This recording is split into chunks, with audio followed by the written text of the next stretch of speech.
what do you consider a acceptable percentage chance of success for you to attempt to become a dragon rider along these lines? Austin, you're telling me there's a chance.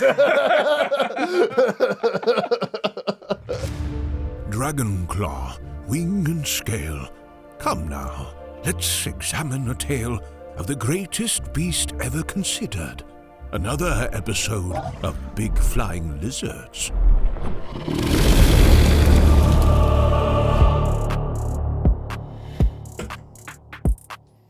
Austin, I think we have to have the uncomfortable conversation. Okay. It's been hinted at in season 1. It's hinted at a little more in season 2. But I think we made almost a clarification in this episode. I think Seasmoke is a snow bunny. What? Seasmoke is a snow bunny. What does that mean? I'm out of the loop. I don't know that lingo. Seasmoke only accepts one type of rider. All right, so this is where we're starting today. Welcome to Big Flying Lizards, everybody, a dragon film and television podcast. My name is Austin. Across from me is Mr. Bryce Wilson. Hello. With the comedy up top. What are we doing today, Bryce? Austin, we're talking dragons. Specifically, House of the Dragon, Season 2, Episode 5, The Smallfolk. Cheers to that. Yeah, you're back on track, baby. We back! But we can't. How many times have I said we can't take a sip at the same time? Says who? Okay, you win. Now it's my turn. Get the Codex of Commentary. Let's crack it open. We're to the Codex of Commentary. So, again, we understand. Yeah, but before we talk about episode 6, we'll hear what the people had to say about episode 5. But exciting episode. Excited to get into it in just a moment. Yeah, we love the comments that you guys provide. Always provide us with some insight, some laughs, some crying, all the above. But we start off with a comment, a regular in the comments, our dear friend, Saint 13 Harp 65. Thank you, Josh. What up? Vhagar has no rogue energy. She's a bull in a china shop. She's a barbarian in a bar fight. She's a battleship in the bathtub. I am astounded she surprises anyone. It's true. It's what we said. Like the sneak attack. Although your whole breakdown on how, and we're just repeating the same conversation, but they don't expect the attack from below. It's atypical. Sneak attack. Thanks for the comment, Josh. Yeah, thank you, Josh. The second comment is from Eden Rego 336. Daemon's mom died when he was 3 or 4, so he doesn't even know what his mom looks like. He thinks he's having a good time until she calls him son, and then he's horrified. Alys also mentions, "It's a shame you didn't know your mother." So she seems to be orchestrating these dreams. Alys seems pretty, at least aware of what Daemon's going through. If she's not the source, then she's closer to it than he. I keep going back and forth whether it's actually her or if it is like Daemon within his own mind or like the ghost of heir in your mind. I don't. It's something. It's something. I don't think it's strictly Alys, but maybe Alys got him on that good over there, like being able to go on his little spirit journey. All right, so I mean, it's just good to know that if he had known it was his mother in the first place, wouldn't have touched it. Yeah, I mean, he does look horrified. He does. But I just it wasn't that he was down and then backed out. It's like apparently Targaryens do have a line somewhere. That somehow, some way, and we found it. And I'm sad it took us to that to find it. But our last comments are from Aya Maya Eggs. The first of which being, Are we sure the whole business with the River Lords was not a dream? Because every previous time Daemon seeing young Rhaenyra sewing back Jaehaerys' head, Daemon following fake Aemond, it started with a glow of orange light under his bedroom door and the sound of footsteps walking by, just like this time. I think that's worth... If it wasn't... That was our biggest question mark on the last episode, is there's that insert... I think it's a couple shots, but it's very quick, of a bunch of armed men on horseback riding through, presumably, the Riverlands. And we were like, well, what is that? Yeah, like, I still don't know if that's even them, though. And I would have been more... I was a lot more willing to entertain this idea before the episode tonight, because I feel like what they said are sort of... Like, it sort of came to pass, like... Because, and we'll get into it when we actually discuss the episode, but the River Lords only unite under one Lord. And it doesn't seem like it in this episode, the previous episode, that one Lord was not in a position to unite them. Mm-hmm. But I appreciate the comment, but I think it was real. Like, that's what I'm going out on saying. Yeah, not necessarily like locked in one way or another, but cool to think about. I don't know if that actually adds any clarity if true. Like, in fact, that'd make it more abstract. But a possibility for, like, why it was oddly placed in the episode. I mean, Daemon thought he was dreaming because he sees Lena just floating around. And I know we've really stuck with 3 comments from YouTube, but My Eggs just came up with another banger that I just felt like was I mean, when Austin has to text it to me. Okay, I was going to say, if you don't read the one that I messaged you. And it says, I can feel Bryce being pulled to the green side with every passing week. You're just in denial now, but fret not, Bryce. We will wait for you. We have cooler dragons. Our characters are more interesting. Come and revel in their messes and misery with us. And I have to say this. Banger comment. Well put. Couldn't have said it better myself. Exactly. But I'll say this. As a long-standing Washington State University football and basketball fan, you don't root for the team only when they're winning. In fact, you have to root for them when they're losing. That's when you are proven to be a true fan and a true team member. When you're rooting for the team when they're down, you can yell at the coach all you want. It doesn't matter. Like, and it shows that I care by the fact that I am criticizing my own team. But I am Team Black, baby, all the way. But I appreciate the invitation. I am my eggs. But Team Black. Maybe we'll revisit this conversation season 3, episode 1. But I'm with, how do you say it? Ema? I am my eggs. Eggs.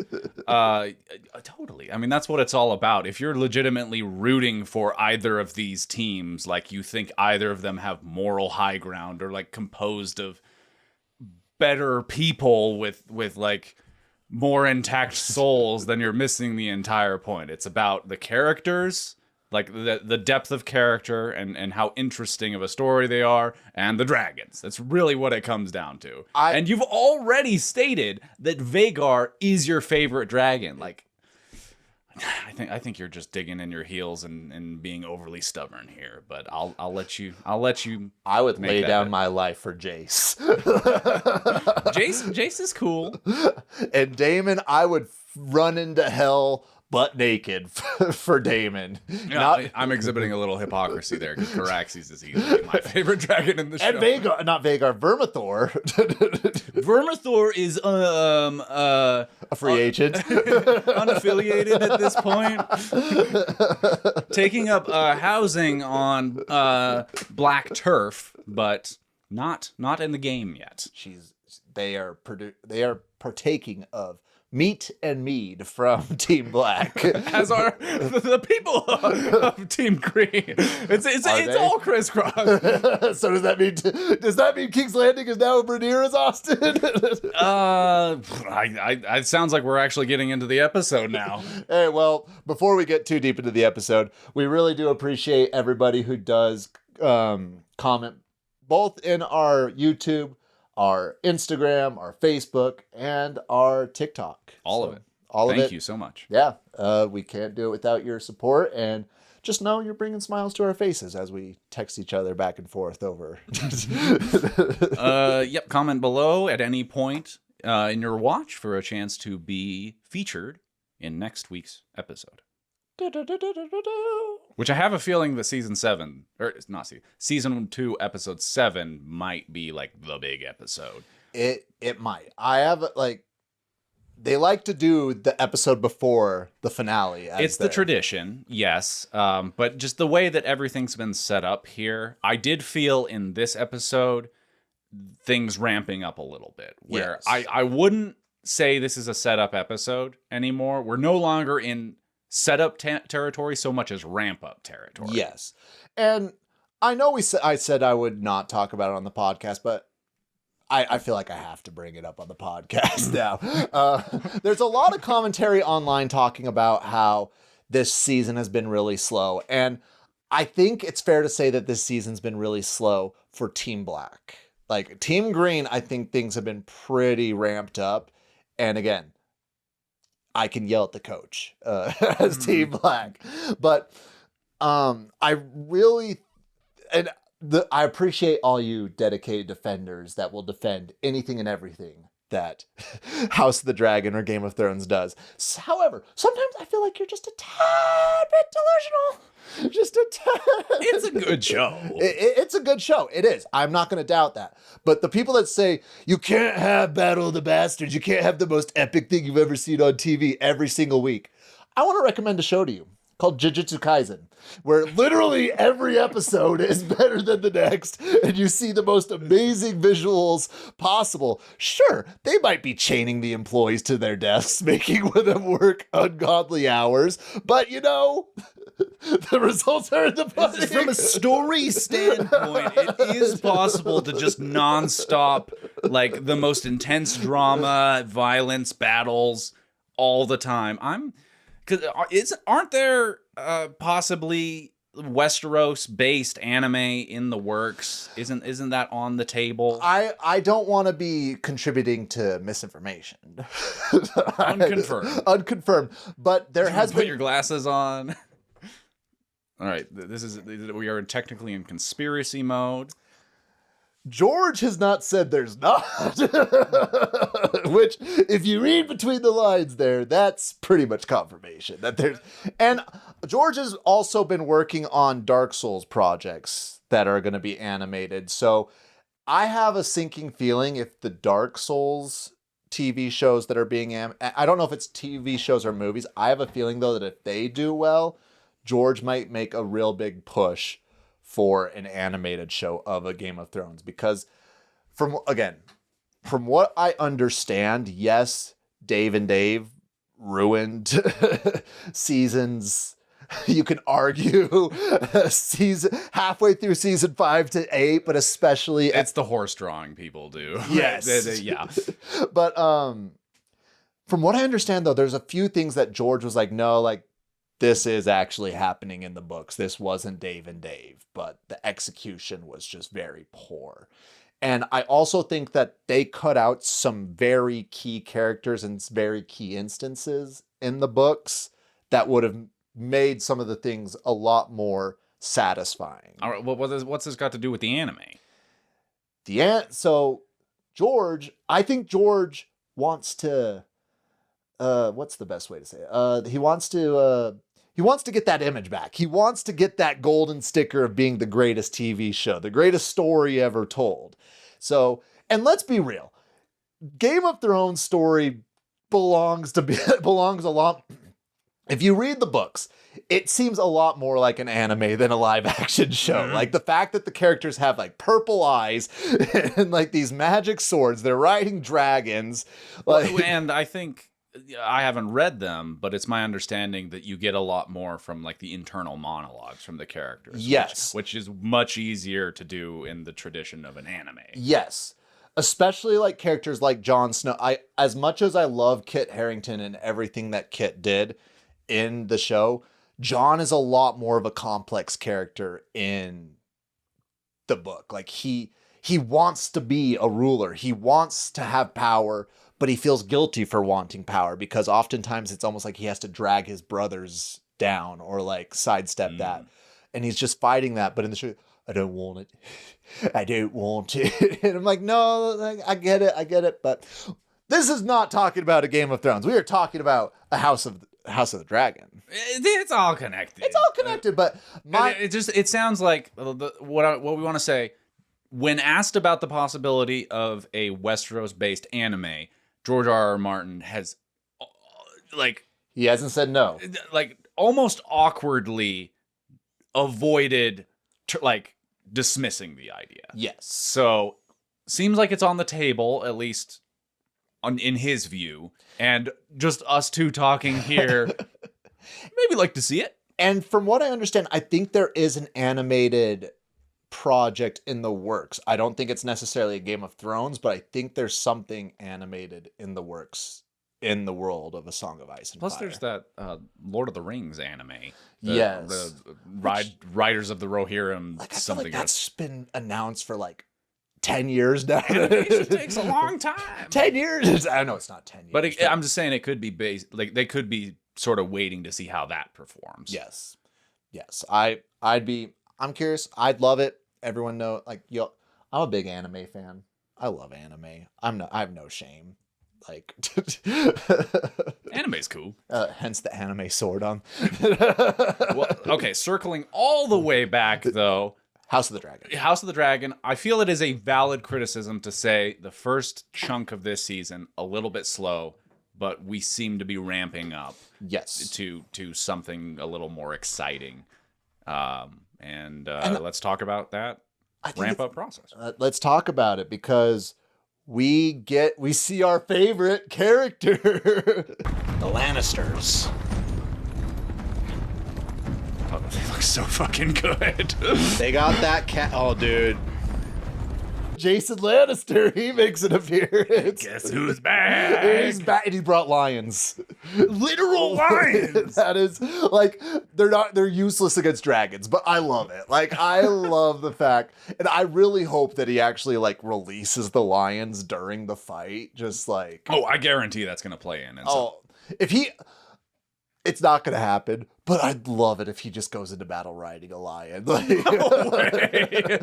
I'm imagining he has 1 foot on one line and 1 foot on the other. Is he shirtless while he's doing it? Yes, and it turns out he's ripped. He looks like The Rock under it. The armor, there was no padding. It was actually just a little shirt draped over his frame. It's actually just aluminum foil that he's wearing.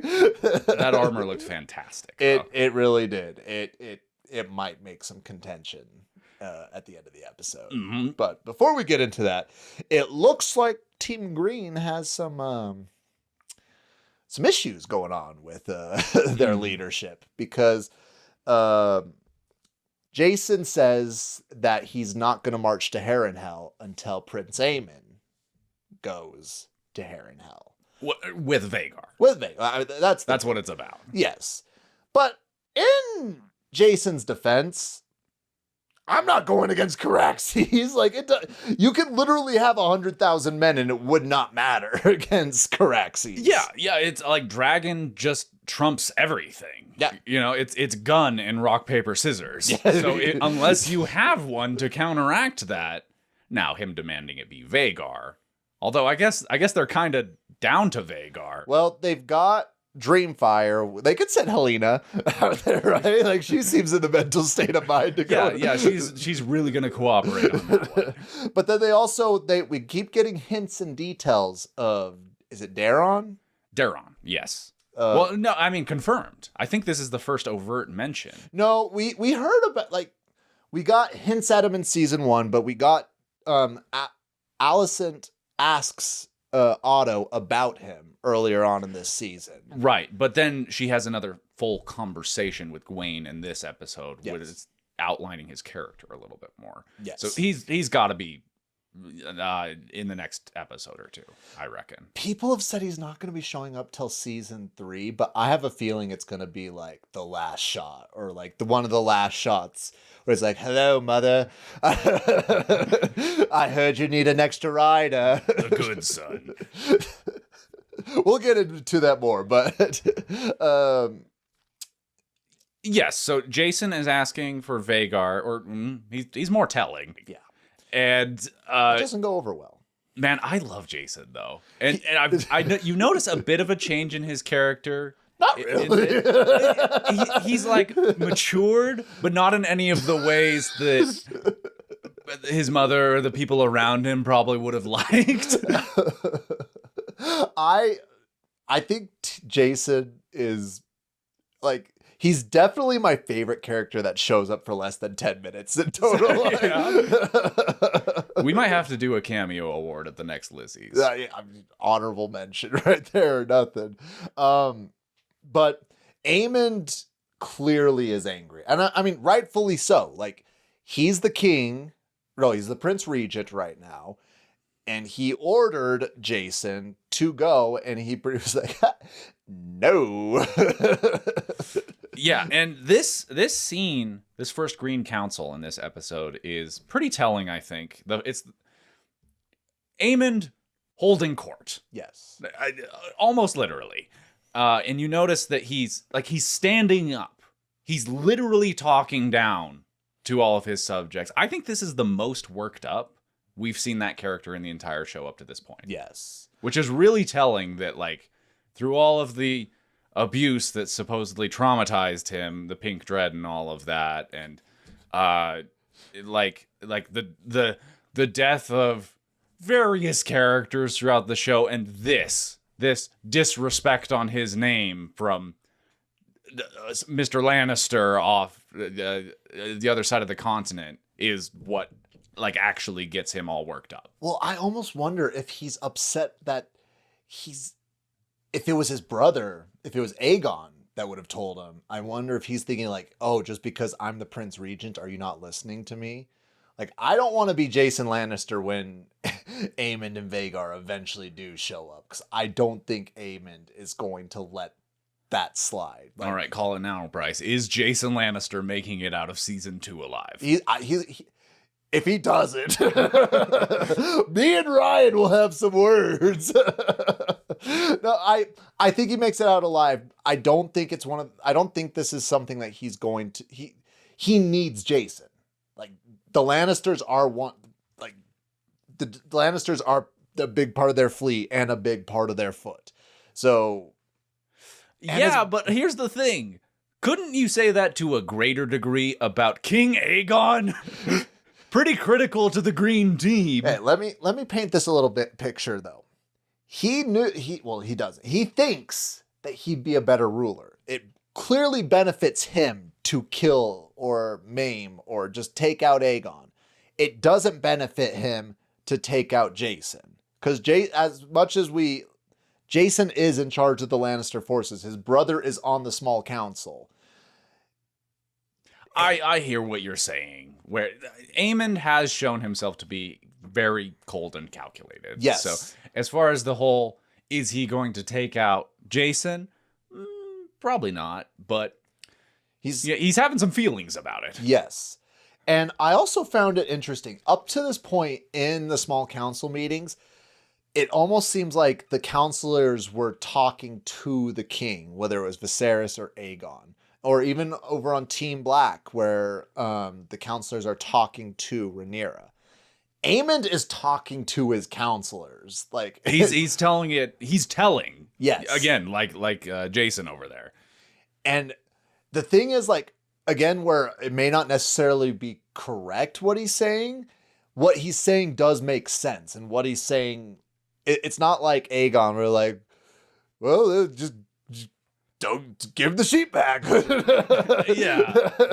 Like, Aemond is better suited to hold this position, but he's better suited as a wartime character. I don't think he would be well accepted if things were. He's not a peacetime concierge. Yeah. No. I love how he ends the scene saying, I see that we're all agreed, where barely anyone else has had a word the entire meeting. Well, not only that, he cuts off his mother. Like, I think he definitely cuts her off once and just totally disregards what she says another instant. Yeah. Well, that leads right into the little conversation after everyone else has left the room. Yeah, where someone gets fired. Alicent is let go. Honorably discharged, but she's feeling the disrespect. Yeah. And again, I think she's like, everyone is just sort of realizing he's not the same type of monster that Aegon is, but he is a monster in and of itself. Absolutely. Like, not just on the battlefield, but like he's good on the battlefield, and he's good at playing politics. We very rarely seem to find characters like maybe Tywin. Tywin was a great battle strategist. I don't know how actually great of a warrior he actually was, but we don't really see that often where they're both very very great at fighting and very good at disarming people with their words and their. Yeah. So I'm very excited to see where this goes with him. I also like what this is doing potentially for Alicent, where in the last episode, I feel like circumstance and like overtly in her conversation with Kristen, where her desire to stay in power at whatever level is being called into question. Like, what's this really about for her? And I think that this is creating a situation where she's going to have to fight for that and potentially like claw her way back into a position of power on Team Green, where I hope that's going to lead to some character reflection on like what this is actually about for her, what her goals are, but that's to be seen. This is more just set up for that. I was going to save it for the conversation between Gwayne and Alicent, because I did really love that scene. I want to dive deeper into it, but I feel like this is a good question that I really want to pose and get your thoughts on. Do you think being in power is more important to Alicent than being a mother? At this point in time, yes. I think prior to her conversation with Rhaenys in season 1, episode 9, no. But where I think the need for that has ramped up, and again, I think this is something that Alicent is figuring out for herself in these last few episodes. But like, this is the most critical time. Like the realm is in turmoil. So if ever there was like a time to do good or evil with power, this is it. So it's a critical moment, making like, if she feels that she can make a difference in this world, this is the time to do it. Yeah. And also her children are grown, I guess, and they seem pretty well set in her ways, and Alicent herself, like even in talking with Gwayne about Darren, seems like, oh well, at least he's good, just kind of like resigned to where the chips have landed. What do you think? So I agree mostly, but where I differ is I think she realized that she wants power more than being a good mother or a mother to her children when she has that conversation with Rhaenys. Because I think she always technically wanted power more than being a good mother, because, I mean, one, it's evident that she really didn't give that much attention unless something was going wrong with her children, whether it was Aegon assaulting the staff or Aemond going off into the dragon pit. Like, we didn't really see her, like, every time we saw her with her children, I don't think we've seen her with her children happy once in this entire show. Or like even more recently, the freaking layup after young Jaehaerys gets beheaded. Yeah. And then like she catches Aegon crying and she's like, all right, well, peace out. No, that's your role as a mother. Like, even up to that point. And I do understand what it looks like, two dudes talking about that. This is the key to being a good mom. I know exactly. Fair point. But I really do think that before she subconsciously, like, for her, after Rhaenyra's wedding. I think that's where she realized she actually just, if she can't be happy, she might as well be powerful, because I think she so desperately wanted to like have some form of happiness, because she was finding no happiness with her children. She was finding no happiness with Viserys, and she was desperately trying to bring in Rhaenyra, being like we said, she was saying that she was so lonely. She needed a friend. And she just felt that betrayal from Rhaenyra. So she's like, well, I guess power is what I'll go for. Like, if I'm not going to be happy, I might as well be powerful. And I think that it may have not been like an exact thought in her head, but I think she's trying to control what she knows she can control. And I think that's what Otto was sort of pushing towards this entire time as well. Not necessarily, he doesn't care if Alicent's happy. He doesn't get no. My last point on this, because I think this is a good character to dig into at this point in time.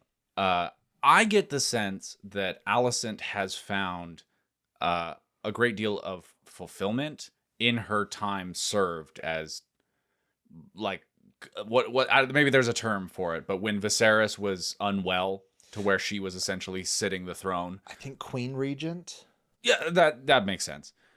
In her time serving as Queen Regent, where it's not like she was like making huge moves and like declaring war, but she left her mark. Yeah. You know, she redecorated all of that. And I think it gave her purpose, like something to do day to day, to where, and that's a matter of like 5-6 years, whatever she was doing that for. So I have a feeling that even more than, like, yes, she loved Viserys and like that has thrown her life into chaos. But on top of that, she lost her job. Yes. She doesn't have anything to do with her day. So I could very much see her, like, by default sort of flailing back, like, I need a job to do, and the only job that I know how to do is ruling the kingdom, apparently. And I mean, King's Landing doesn't have a pickleball court, so she has nothing to do. Nothing. You're seeing the same memes as me. Excellent. I just want more. But I do think it's very significant. It's not necessarily pointed out, but Aemond is carrying around Blackfire. Oh, I didn't catch that. Like, that's the sword that was leaning up against the table. So you can tell that Aemond is like, all right, no, I'm not the Prince Regent. I'm the king. I have the Conqueror's sword. I'm in the king's throne. Like, and that's what's happening with him in the Green Council scene with the other characters, is he is firming up this position. Yes. And like, he's good at it. Like, so far, so good. Yeah. Yeah. And I mean, along those lines, also, this is jumping ahead, but just to drive that point home, bringing Otto back in. Send word to Otto Hightower. My grandsire may be overcautious, but He's back. Yeah. Let's go. Perfect move. Exactly what needs to happen for the quality of the show as well as the good of the kingdom. I want to dive more into that, but we got a timeline to follow. Okay, we got to move. That's half an hour. Okay, we've reached 2 on my notes here. 2 out of like 21. 21. Okay. So we go to Dragonstone, and Team Black has their first small council meeting with Corlys wearing the hands pin. He took the position, and he's sticking around. I'll be honest, one thing I was really hoping that Corlys was going to bring to the small council meetings is keeping the other small council members in line, sort of like what he did with Viserys' small council. And I just didn't feel like he really did anything during the small council meeting. I hear you there. I think there will be more opportunity for that. I know there will, but I really was hoping, just like, because I know Corlys is the type of person who's going to give it to you straight. Like, he gave it to Viserys straight. Yes, he always tried to put his own personal spin on it. But like, when we got the Lord's name at the very end. Lord Bartimos. When Bartimos is like, what? This is not a good idea, Rhaenyra. What are you doing here? Like, completely doubting her in front of everyone. And I'm not saying that we're going to be running an authoritarian, like, do not disagree with the queen here, but I was really hoping that Corlys was going to be coming in like, guys, she's the queen. Like, yeah, and like put his hand down. They don't have orbs, but he could have clanked it or something. Yes. If they did. And again, I do agree with you. I think we're going to see it, but it just was sad not to see that. I don't know. I'm always kind of nervous going into a new job. Yeah. I wouldn't expect that from Corlys. Yeah. So I take your point. But this is where Rhaenyra reveals the plot that she and Jace discussed at the end of the last episode to bring in some maybes as potential dragon riders to bolster up the black forces. And the first person who they think is the best fit is Sir Steffon Darkland, who was acting, as you pointed out, exactly how I would have been. Okay, so let's have a little fun here. Let's have some fun. What do you consider a acceptable percentage chance of success for you to attempt to become a dragon rider along these lines? Austin, you're telling me there's a chance.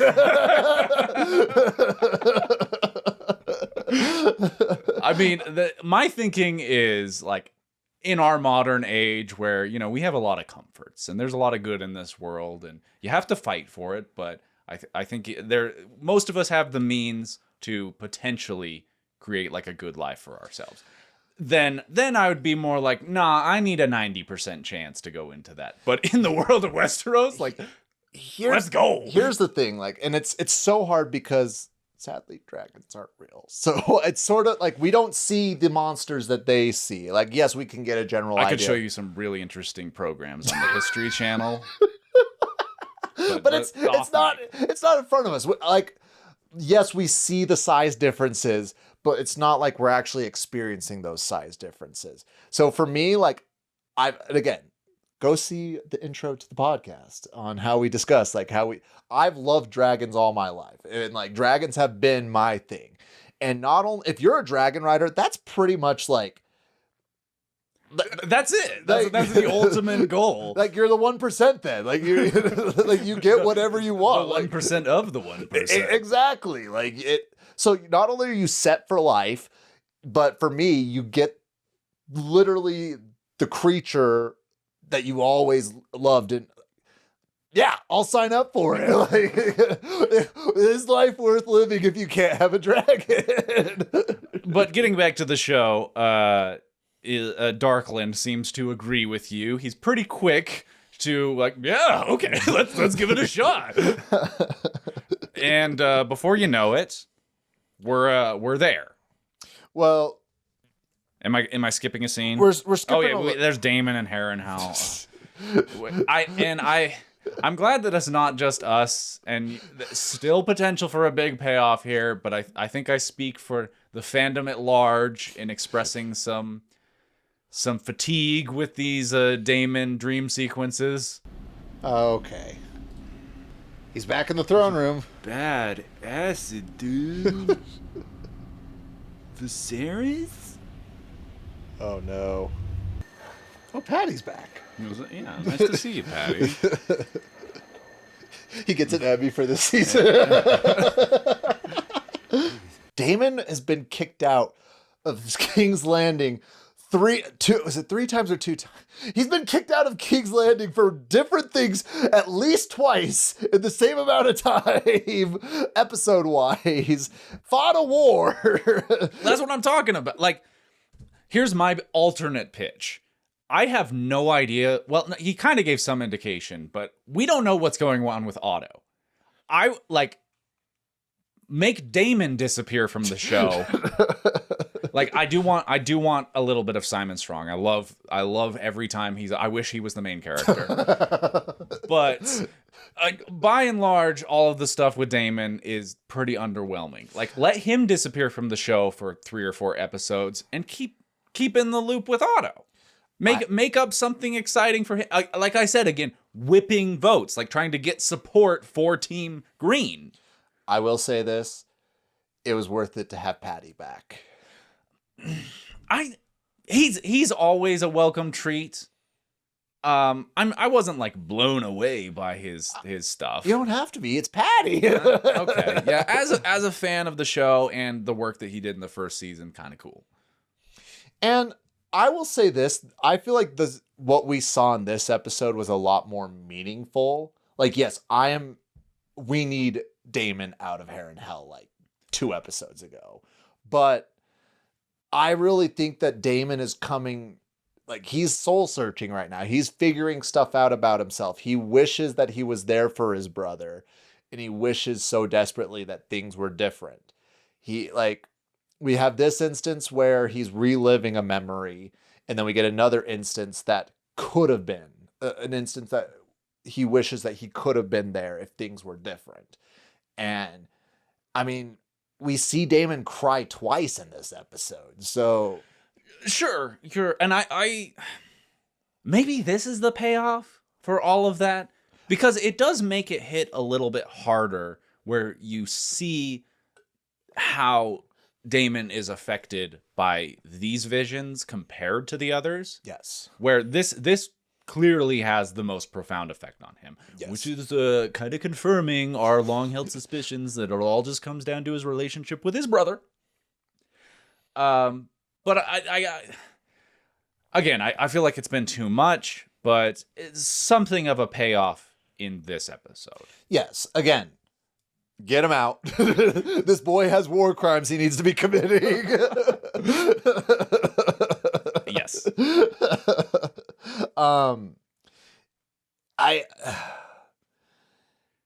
He tries to leave Heir and Hell. He's going. He's out. At last! Yes! Yes! Do something, Daemon! Oh, but first, yes, must check in with the witch. You aren't going to bid me farewell? There's something wrong with me. Someone poisoned me. I thought we were finally going to get him out. That's the other thing, is I was like, yes, okay, we did it. He's going up to get on Caraxes, and no, there's another freaking dream sequence that they drop us in the middle of later on. Next episode, surely. Please. Surely. Well, we've got to go talk to Oscar Tully over here. Not to get too far ahead of ourselves. No, please. Just breeze through it. But pretty much Alice says, "Don't leave yet. Don't leave." I know we talk again. We need to breeze through it. I don't like Alice's accent. We talked about how it was good. I like it. I don't. We can agree to disagree on that. She does make the comment about the throne that it's a prize. It's not a prize to be won, but a burden to bear. Which facts. I think that's really what we've seen from the throne time and time. Everybody who tries to win it, misfortune comes upon them. Everybody who bears it, but they hate it. Yeah, that's the Viserys thing. Yes. And then she tells Daemon that within 3 days that things are gonna change. Things are gonna be a little different. Mm-hmm. And Daemon decides to make us all angry and stay. We'll see, Alice. We'll see. But then we go to Sir Sparklyn as Ryan. So this is the main writer on the show. And you know, all credit due for the ups and the downs. Anyway, we get the claiming scene, or rather the attempted claiming scene of Seasmoke. Yes. Who I did not necessarily recognize at first. No, I really thought, like, and especially with the shadows, I thought, based off of the name, because we haven't seen Silverwing yet, but it looked more silver than it did the grayish blue that Seasmoke is. Yeah, but I think we're going to discuss that a little bit at the end of the episode. Yeah, because even though we've talked about Seasmoke, we got a lot more up close and personal with Seasmoke in this episode. It's true. That at the end. Call it now. Do you think he's making it? No. the first attempt, I don't think Darkland's the one. Sadly. Maybe. Before we talk about the claiming, the chorus singing of the Valyrian, like, summon, I guess it's like a summoning song for dragons or something. I'm sure that somebody in our viewership has some insight into this. Maybe it's invented for the show, but it's the same song that Daemon was singing to Vermithor in season 1. And even though Matt Smith had a beautiful voice while he was singing it, having multiple people sing this song, like, it just slapped. Are you just like gunning for that track on Spotify? Remix. Cool way to set the tone for the scene. Yes. And I mean, the dragon fan in me, the person who started a dragon film and television podcast, this is probably my favorite scene from the episode. Yes. I don't know if it's necessarily like the most masterful or the most like revealing about character, but pretty cool to get a little bit more of a tease, a sense of the lore there. Maybe I don't understand if this song is like traditionally sung to like subdue the dragons or what, but I like that idea. Well, we get the sense, like, even though the show does a poor job of showing it, dragons are intelligent creatures. They are been shown that they're just as intelligent as humans, in some cases more intelligent than humans. So, yeah, in a few instances. But Sir Steffon, is it Sir Steff? Yeah. Steffon. Yeah, Steffon Sir Darkland. Steffon. Here's the thing. The second that he was showing, like, and it's not fair to say. Seasmoke was entertaining it. Yes. And what I think it comes down to is he didn't have enough confidence going in. Yes. Which is like impossible. Like I would be shitting bricks. Yes. So like I get it, but then like Seasmoke was bearing with, but then as soon as he overcompensated to where as soon as he has too much confidence, it's over. And I think Seasmoke feels disrespected in that moment, and that's why he gets toasted. Because I do think that he needed to respect it, but not fear it. I think that's because for me, in all the dragon literature that I've read, like fantasy books, not like I'm doing research over here, but you need to show confidence when approaching dragons. Dragons respect confidence. The second that you're showing like fear, like dragons don't respect you. But if you show that level of confidence, they're like, oh, this is interesting. I think Fablehaven said it best. Like, if a mouse were to talk to you, you wouldn't try to kill that mouse. You're like, that's pretty cool. Yeah. That's a good thought. I also think it's worth comparing this scene to Aemond's claiming of Vhagar in season 1, where like I think we can take that as this process done successfully. Yes. Where going back to the scene, which I've watched multiple times now, he does display that confidence throughout, but while maintaining that respect for the beast. Yes. Also, he knows Valyrian, which I think is a disadvantage to poor Steffon. Yes. But as we said, Seasmoke, he don't like his jib. And he got him.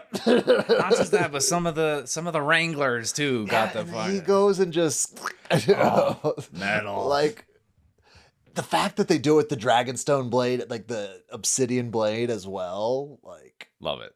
Well, they can't melt it. Mm-hmm. So, cool scene though. Cool scene. I mean, he was technically the person on our list who died first after Rhaenys. there you go. Yeah, well done, Anthony Flanagan, the actor who portrayed Steffon Darkland. I think he really rose to his various moments in this season. Yeah. Also, just everybody in this scene, I think, pretty well portrayed the horror of seeing somebody get burned alive in front of you and knowing that they took part in it in a way. Yeah. I feel like Rhaenyra's taking it more personal than Jace. Yeah. She probably has a little bit of a bond with Steffon. You know, they did that old jaunt together over to King's Landing just recently. I mean, no, I won't say it. I won't say it. All right. But we go to Driftmark after that. Yeah. And Corlys is like trying to be like, hey, you're gonna be my first mate here, Alyn. Congratulations. And Alyn doesn't want to do it, and Corlys is like, why? And he's like, well, do I have to? And Corlys is like, yeah. And that's the scene. Pretty much. But I do think it's worth noting that Addam was almost looking over with envy at. Yeah, because then is it the next scene where they're? It's not the next scene, but it is. Let's just dive into it. Yeah, we'll keep them together. Yeah, like because they're together in their little hovel house, and Alyn is pretty much saying, "I don't want this." He's being the Jon Snow, like. and this is the scene where it's confirmed that. I mean, we all knew. But this is where they confirm that they are both aware of the fact that they are bastards of Corlys Velaryon. Yes. And also we see there's Alyn and Addam. Alyn is shaving his head. Yes. And if you look closely, it's clear that he has the blonde, the white, the platinum dragon, the magic hair. So he's denying that. Yes. So he's been denying that fact in his outward aesthetic presentation for years, presumably. So the fact that he would deny any advancement based on his relationship with his biological father makes sense. While Addam seems to be growing it out, almost hoping that some silver will eventually pop up. Yeah. Because I really get that sense because like he's like, hey, you can have the Driftwood throne, like it could be all yours, the servants, the food, all of that. And Adam's like, I don't want it. Alyn's like, I don't want it. And you can clearly see that Addam is envious of that. I also think there's some mention in this scene that it's like if he was going to claim us, he would have already. Like best to just forget about these pipe dreams. Yes. Things could change though. Yeah, I don't know. Like maybe things are gonna turn around for one Addam of what's his name? Addam of Hull? No, yeah. Alyn of Hull, but they're both of Hull. More on that later. But we go to a particular inn. Oh, so we're backtracking to there's Corlys and Alyn. Oh, let's go back to Diana and Ulf. Yes, sorry, I just paused the whole podcast for no reason. You're good. I'll just keep trying to keep us on track. No, you're good. But I think we got the confirmation. We were making speculation last episode on what Mysaria and Rhaenyra's plan was, and even though we didn't get the full picture, it seems like this is part one to their scheme, and just starting to set like anger where they're just, I'm sure that woman in the bar was a plant where she's just talking about, oh, they're eating there every night, they're having feasts up there. Well, I think Ulf has been established as a major figure in the community. Yeah. So this scene all seems orchestrated to get the ear of the guy that is going to have the most sway socially. Yes. And incept the idea, if you will, that maybe Rhaenyra has some good ideas. Yeah. Maybe this disrespect from the Prince Regent is not it. Regime change. But they're purposely trying to fester those rumors, and it's working. Yes, but let's save the real conversation on that until the fruition of the plan. So this is where we go to Dragonstone, and Lord Bartimos is just like, and Rhaenyra gives him what he deserves. Quick. Slap. sensational. Next. Its numbers were few, but we may yet retake. Atta girl. And she just says the fire line that it's like, I forgot that I need to give you guys reasons to fear me. Like, Banger. And I'm really hoping that we start to see more of that. And there's a particular scene that's after this that I really hope. Is that sword that she was holding Valyrian steel? I don't know. I wasn't there. But she's holding the sword with the scene with Mysaria. Yeah. If you look closely, you can see the ripples in it, though, that Valyrian steel swords have.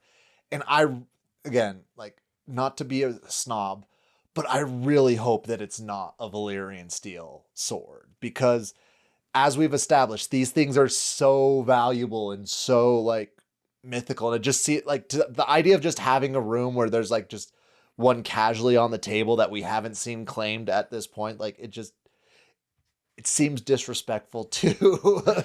I hear what you're saying, especially as you with the one with the sword laid out before you on our podcasting table. Mm-hmm. I caught some meaning in because she's kind of hanging on to the sword, and they have their conversation about, whatever.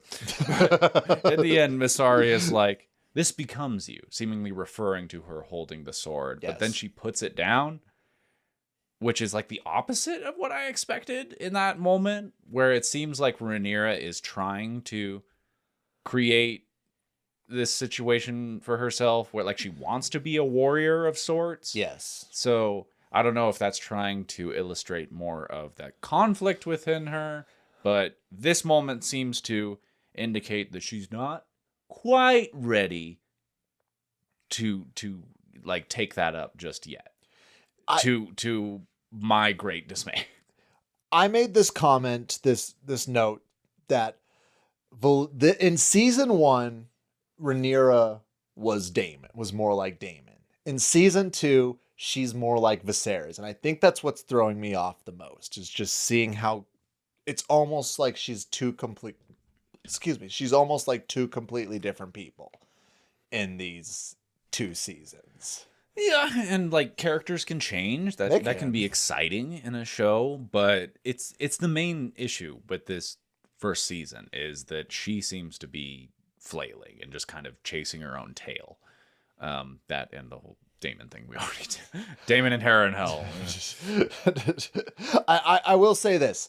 I really do love this plan that she and Mysaria have cooked up. Killer. Like I loved everything about this. This is as good as a battle to me. Yes, it's great, and I can't wait to dissect it more because we do go back to King's Landing. Unless there's anything else you want to talk about. No, let's keep it moving. But food is even more scarce, and there's huge long lines where people are trying to get food and there's just nothing left, and they're seeing all the goats getting taken to feed the dragons. Yes. And it's not making people happy. And this is showing that the idea has taken root in Ulf, where he's like hollering like, "Oi! Not enough to feed us!" Yes! We want some meat! Yeah, I think the town folk are just about ready here for, hey, let's kill the dragons. We can eat those. Dragon steaks sound good to me. But Aemond is almost like blowing it off. Like, who cares what the peasants think? Like, it doesn't matter. It's going to be his fatal mistake. I'm concerned. Like, I think that's his first big oversight. Is like he's not focusing on. Has he not played Civ 6? Does he have to keep the happiness? Happiness needs to stay positive. Otherwise, it messes everything up. Especially if you're at war. It literally affects everything. But the whole conversation Aemond has with Larys, like, you almost said it again. So what again, Austin? I don't know what you're talking about. Larys. But yes, Larys is over there giving him counsel, and Aemond sees what Larys is. Like, Aemond is not a credit to Aemond, I think. Yes.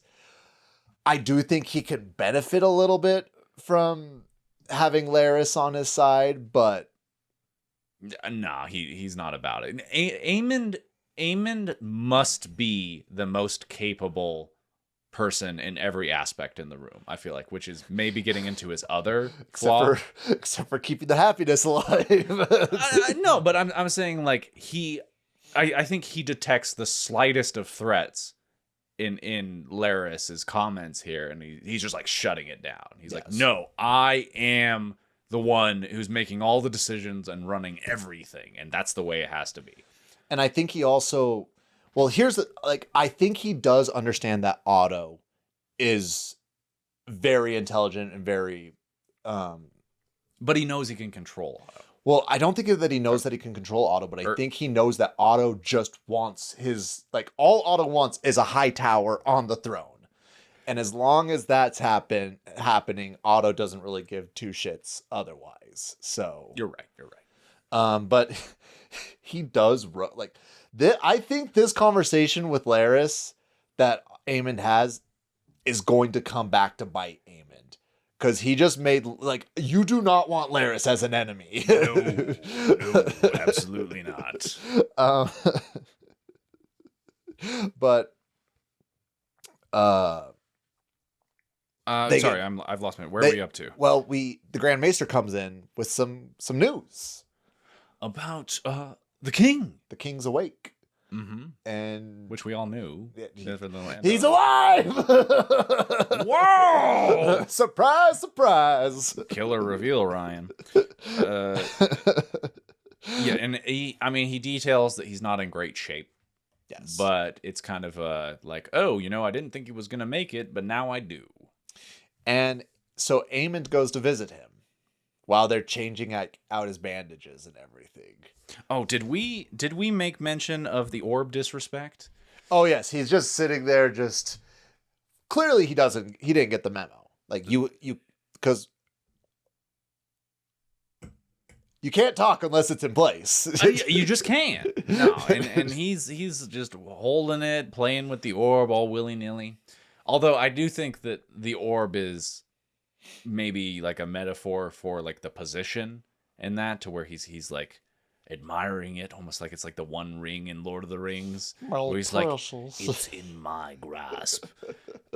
So there's something there, but for our established etiquette, all wrong. Well, not only that, not to jump ahead too much because I want to talk more about it, but he ends up giving Aegon the orb. Yeah, and that's sort of what I'm saying to the meaning in the orb. Yeah. Because he goes up to Aegon and he tells the servants to leave. Not a great side. No. Which, to me, that's very concerning that they're already listening to Aemond over Aegon.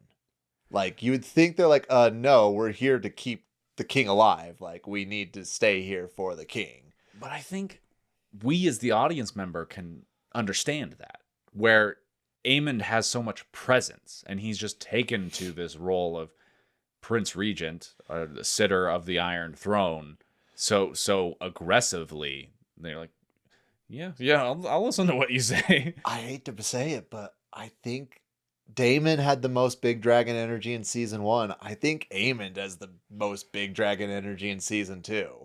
Absolutely. Daemon is not... It's not over yet. No, it's not. And I'd love to be proven wrong, but Aemond is coming in and he's flapping his wings. Yeah, he's got that BDE. And big dragon energy. And he so Aemond is over there and he's pressing his hand on Aegon's burns and purposely causing you what happened? Do you remember what happened?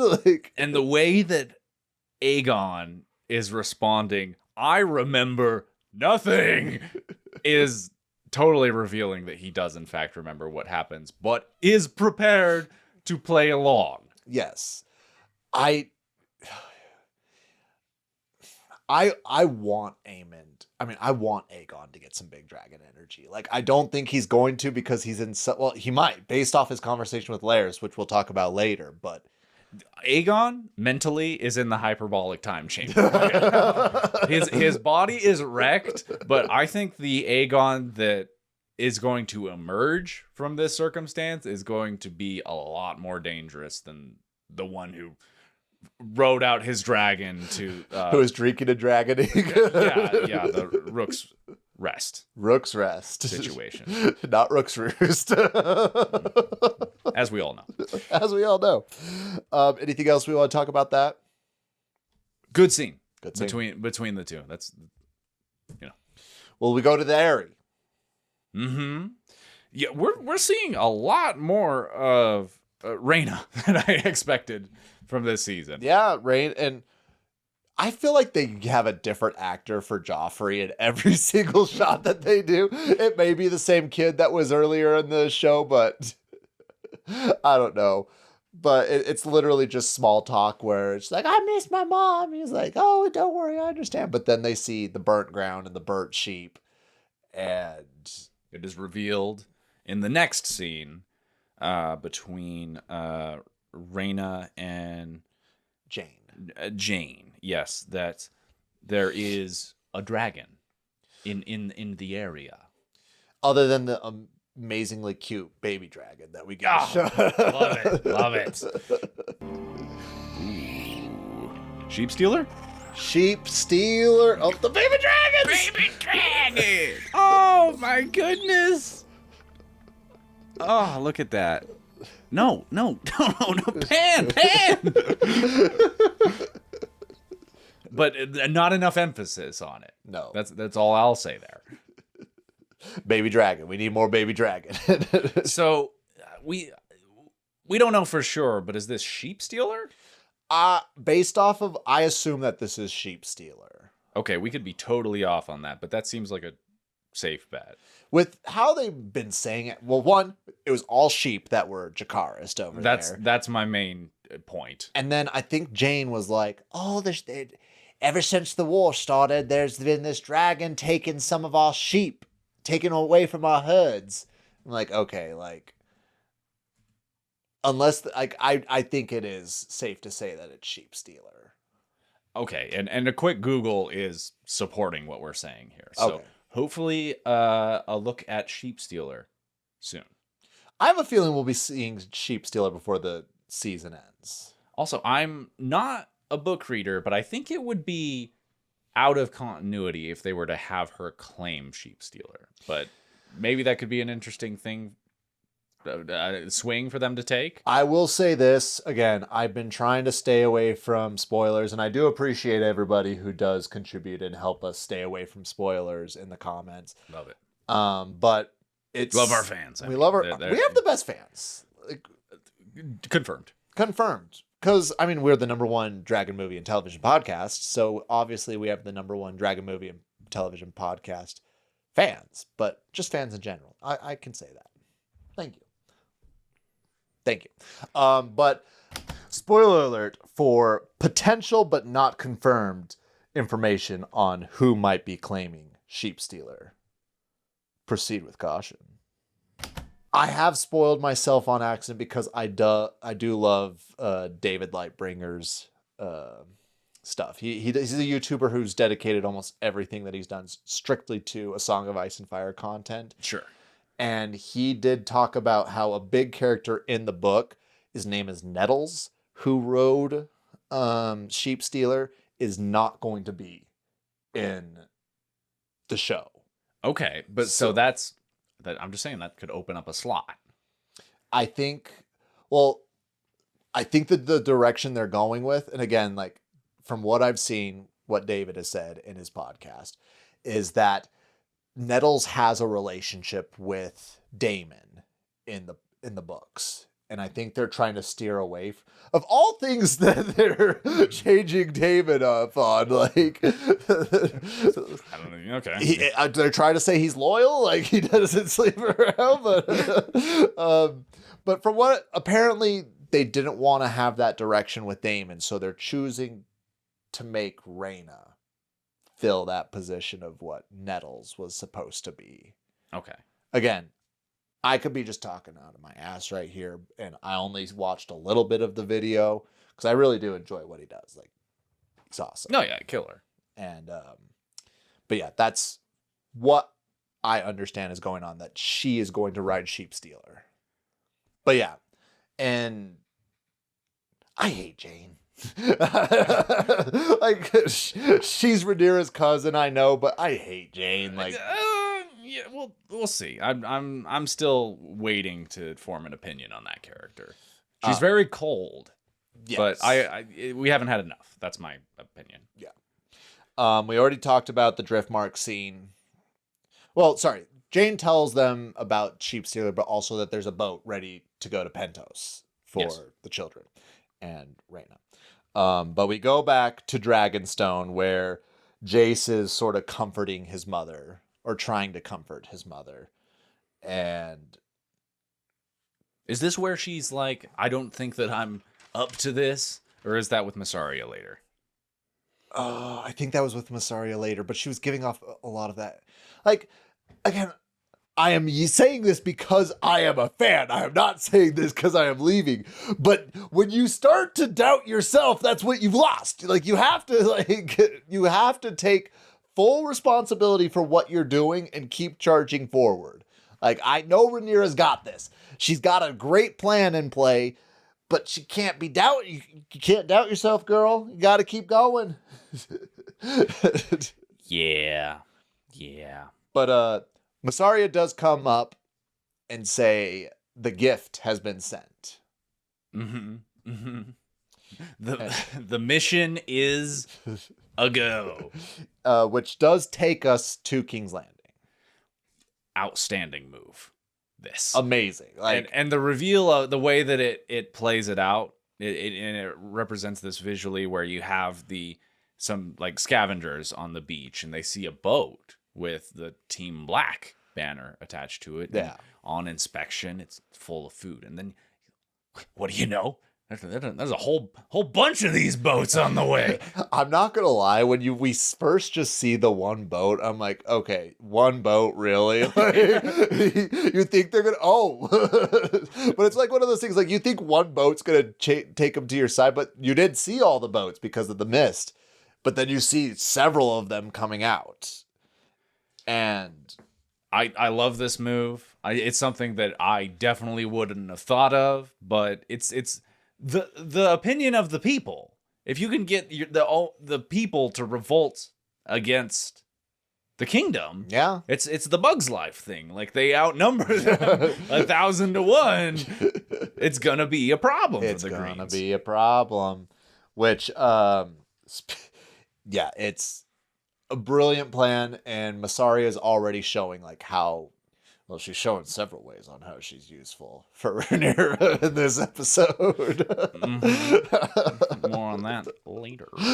But Alicent is with Aegon on the bedside. And the Grand Maester confirms that he's sleeping 9 hours out of every 10 at this point in time. He's straight cat mode. Yeah, like, he's trying to heal up. They got him on that milk of the poppy. And I really should have written it down, but what question does the Grand Maester refuse to answer? What state will Aegon be in once he does recover? Yes. Like, because he's not going to be in a good state. He's... Physically. Mentally, maybe not well either. Well, probably not either. But, like, he doesn't go into detail, but this is giving us some indication that he is physically not going to be what he once was, which is something that Larys is going to lock into here in a bit. Yes. But something that's of note is Otto is not... He ain't writing back. Yeah, what's that about? He seems like the type of person that he doesn't leave you on red too long. If you disrespect him. Do you think that's it? Here's the thing. We know he's making moves, but I also think that Otto is a little petty bitch. Like, he doesn't want them to know of his big plan. I think he is like, I'm going to win the war for you guys. Or like, he's thinking that this, I'm not saying I think Green's going to win, but Otto's over here like, I'm going to do this all for you. and y'all are gonna have nothing to do with it. I'm gonna prove that you guys need me more than I need you, sort of situation going on. I could see that very much. Um, Although Alicent is still presumably his favorite. Gwayne's amazing though. I don't know why. No faults in his character detected so far. He's such a messy character, and I love it. Like He really is like the Hightower Jason Lannister. he really is. I did also just want to point out that Beesbury's house is risen up against the Hightowers and the why am I blanking on the Hightowers and the not Martells. Why? Don't look at me here. I know. There was a lot of info dump in that second Green Council scene. But yeah, I don't know. Tyrells. Okay, sorry. The Tyrells and the Hightowers, they rule the Reach. The House Beesbury is in the Reach, and House Beesbury has revolted against the Hightowers and the Tyrells because they killed Beesbury in the last season. So Beesbury, he's staying Team Black even after death over here. Hell yeah. You gotta respect it. You got to respect it. But Cole is already getting his troops moving out, and I think they tried to make an emphasis showing that almost all the troops are injured. Well, so wasn't there? Let me know if I'm misremembering this, but there's the quick scene with just Alicent alone after her scene with the Maester and Yes. Aegon, where she's like, "I'm sorry," right? Or what does she say? I don't know if she says what. Yes, she says, "I'm sorry" to Aegon. But does she say it to him, or does Yes. she? Okay. So she says it to him, and then there's the shot of her like in the courtyard where there's only the Kingsguard next to her, and she's just like, excuse me, thinking or sad or something. Okay, sort of dwelling on it. Yes. All right, that's what it was. Yes. But she did say it to Aegon. Yes. Okay, that's critical. That changes my understanding of it. Yeah, it's important. But then they go out to the courtyard, and all the troops are injured, and I feel like every troop that we're seeing has some form of a bandage, and they're getting sent out on the Prince Regent's orders. I must say, this, like, obviously losing Rhaenys and Meleys was a huge blow to Team Black. Yes. But in this episode, you're starting to feel the shift, like the balance of things shift in the favor of Team Black. Yes. In like little moments like that, obviously with the food boats, like There's a change in the wind. perhaps. But The conversation between Gwayne and Alicent. yes. And you can totally like I think we said it in our reaction, but you can tell that they're siblings. Like just not necessarily based off of their looks, but just their attitude, like the chemistry that they have is amazing. Yeah, and it's an understated thing where you can just detect in this conversation, like his whole like is like, oh, I accept the favor of the queen. Ha! Like that's sibling energy. Yes. And then they're like, he's just like, yeah, you were always dad's favorite. Like I got abandoned to be dealing with mom's death alone while you got to be in King's Landing. I mean, no surprise. But No surprise. whatever. And like you get a lot of sense that Gwayne is jealous of Alicent for it. Yeah, sure. A little bit of resentment there, it seems. But we do get the information on Daron a little more. That's the main thing. And as non-book readers, it's kind of like, all right, we're going to see that eventually. But just from comments that I've seen online, I reckon a lot of book readers are like, yes, let's go. He seems to be a fan favorite of the He's a books. something. It seems like that's going to be a player at some point. So Well, take note.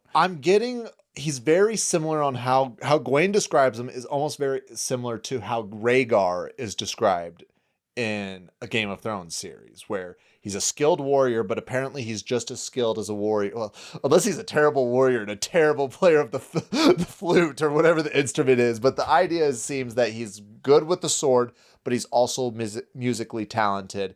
And in Hightower standards, he's kind. Yeah, because that's the thing. Is he says he's kind, but we're like, okay, but the bar is Aegon and Aemond. And Helaena. Yeah, but Helena's kind of absent. like Helena's kind of nothing, you know? like she's kind of like retreated into her mind, it seems, to where you couldn't, like, kind, unkind, caring. Well, she is uncaring, but why does it matter? yeah, so she's almost a non-factor. But I mean, hopefully he's a good dude. This show could use a couple more of those. Yeah, and y'all have been hyping him, so I'm excited to see. So I hope he lives up to the hype Whenever he does appear. But then Alicent says, like, almost, like, I think Alicent genuinely loves Cole. Yeah, you could interpret it this way, at the very least, because she doesn't acknowledge him as they're riding out.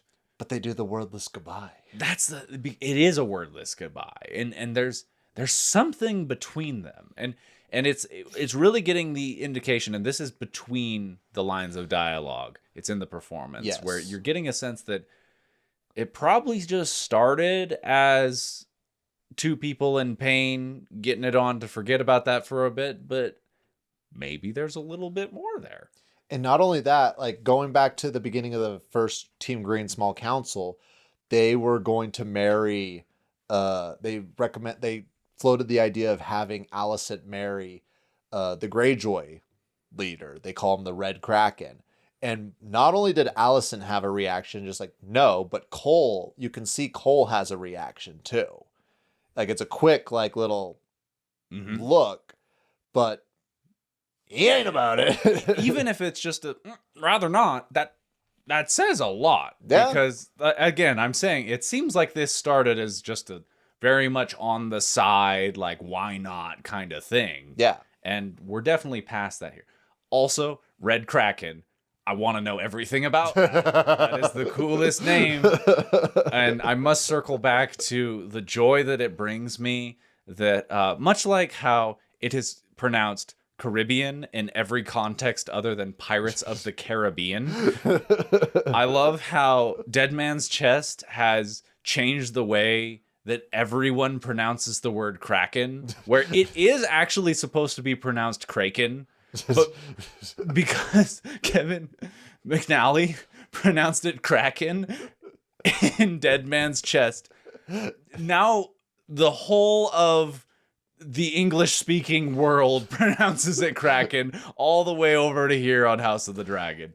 Do we have to say that Pirates of the Caribbean might be the most influential? I think you could make an argument. At some point, look, I'll jump at any opportunity to talk about Pirates of the Caribbean, particularly Dead Man's Chest and At World's End. But maybe the real conversation there needs to wait for some other opportunity. Austin, you know that I always look for an excuse to watch both of those. So no dragons, though. No dragons. But maybe that's the prompt for today. Let us know, what possible excuse could we come up for talking about Pirates of the Caribbean, the Gore Verbinski movies, on the podcast. Well, I was going to try to find a segue for, well, speaking of no dragons, but that okay. But Alicent and Helaena, they're like, I have an idea. Why don't we go light some candles in the sept while Helena's right, like, yeah, because that's gonna make a big difference. That's their, like, form of praying. Like, okay. If people can believe what they want here in our real world. You know, nobody has the answers out there. I'm just going to say it. The gods of Westeros don't really seem to care. Except for when they do. Particularly the Seven. Like, I feel like the Seven have done nothing Is the Lord of Light one of the 7, or he's a whole separate thing? So like that, they're a whole different religion. The Lord of Light, like it's how they teach it. It's almost like Christianity in the sense like there is a God who is good and just, and then there is a God that you don't even say his name. He is pure evil incarnate. There's only the two. To say that there is more than two is blasphemy. Okay, but that's not what Alicent's doing here. So nothing that we've seen has indicated that this is a practical thing, but she takes comfort in it. It's fine. I enjoy my girl Alicent in the show. Well, Helena's like, the cricket's not singing. Man, it's just like everything going on with Helaena. We're just like, that's nice, dear. I really like the characters have been there for a while. Now I'm there as an audience member. I want there to be an anime so bad just to hear what the inner monologue of Helena's thoughts are. Like, what is she thinking that we don't hear about? Oh, that sounds like a rabbit hole. Maybe one day. But they do end up going.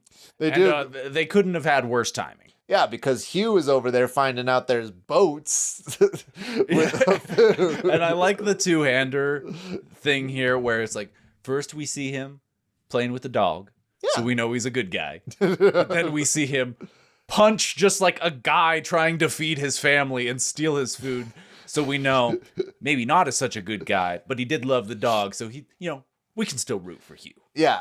I'll say this, when we were watching it, I had an initial like, dude, what are you doing? But then I remembered his daughter is sick and he's in a tight spot. And like, if I had a family member that was sick, like I'd probably deck somebody like, and this is like, King's Landing is like New York. Like you see so many people that you're never gonna see again. Like you don't know who this guy is. He's like, just take the food. And again, I am not condoning that. I do not condone violence towards your neighbors. Love one another. Don't forget to love each other. All that good stuff. But if you're starving, you do what you got to do. And if your daughter's sick, but. They gave us a name during the behind the scenes, but I did not write it down. For what character is this? It's a Kingsguard character that comes. Oh, in. I didn't catch that either. But that's the MVP. This dude deserves a promotion for the way that he protected Alicent and Helaena. Well, I think he's one of the only people that was on the Kingsguard before everything split, because all of the new guys that got replaced were all Aegon's boys. And they weren't doing anything. They might be dead. I hope so. Like because I know at least 2 of them got dragged down by the mob and during the riot and were like getting curb stomped while they were taking his armor off. Well, we've said it before. They shouldn't have been in that position. Ridiculous. No, you don't put your friends as security. No. Come on. Or to quote Tywin Lannister, you don't put your dog at the you put your dog at the foot of the table underneath where you feed him bones. You don't put him on a seat where you feed him off your plate. Tywin, such a good character. One of the greatest. Kind of the proto Otto. I've come to feel. Tywin would have eaten Otto for lunch. Like, even if not even just the battle side, like politically, I think Tywin would have just wrecked Otto. It's an interesting thought. Maybe a debate worth revisiting once we see whatever moves Otto is pulling off and wherever he's been. I will say this though. I think Otto is not as ruthless as Tywin. Tywin, like, I feel like Otto has a line. Tywin doesn't have a line. Yeah. He will cross whatever line it is to get what he wants. But along those lines, I appreciate differences in the characters. Yes. Very much the definition of lawfully evil. Yes. Yeah. Like, I don't think any character like portrays lawfully evil more than Tywin Lannister. No, people say Darth Vader. No. Yeah, I guess he works for the government. But he does what he wants. Okay, it's true. We don't have time. Stay tuned for. But yeah. So like violence is breaking out over the food situation, and people are obviously starting to feel like, hey, our leadership is not it. Like this, like quote unquote, the enemy, Rhaenyra the Cruel, didn't have to do this, but just airdropped a ton of food, like not only recognized our need, but did something about it. Yeah. So then they see the royalty out and about and like, hey, screw you.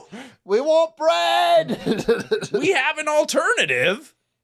And you know what? We're not going to put up with this any longer. And at first they were just yelling and throwing, like, again, it's not pleasant to have rotten food thrown on your face. I get it. But they started kicking at the hornet's nest because not the people, but the Kingsguard. Like, when they threw that rotten fish at Alicent, they, like, lashed out.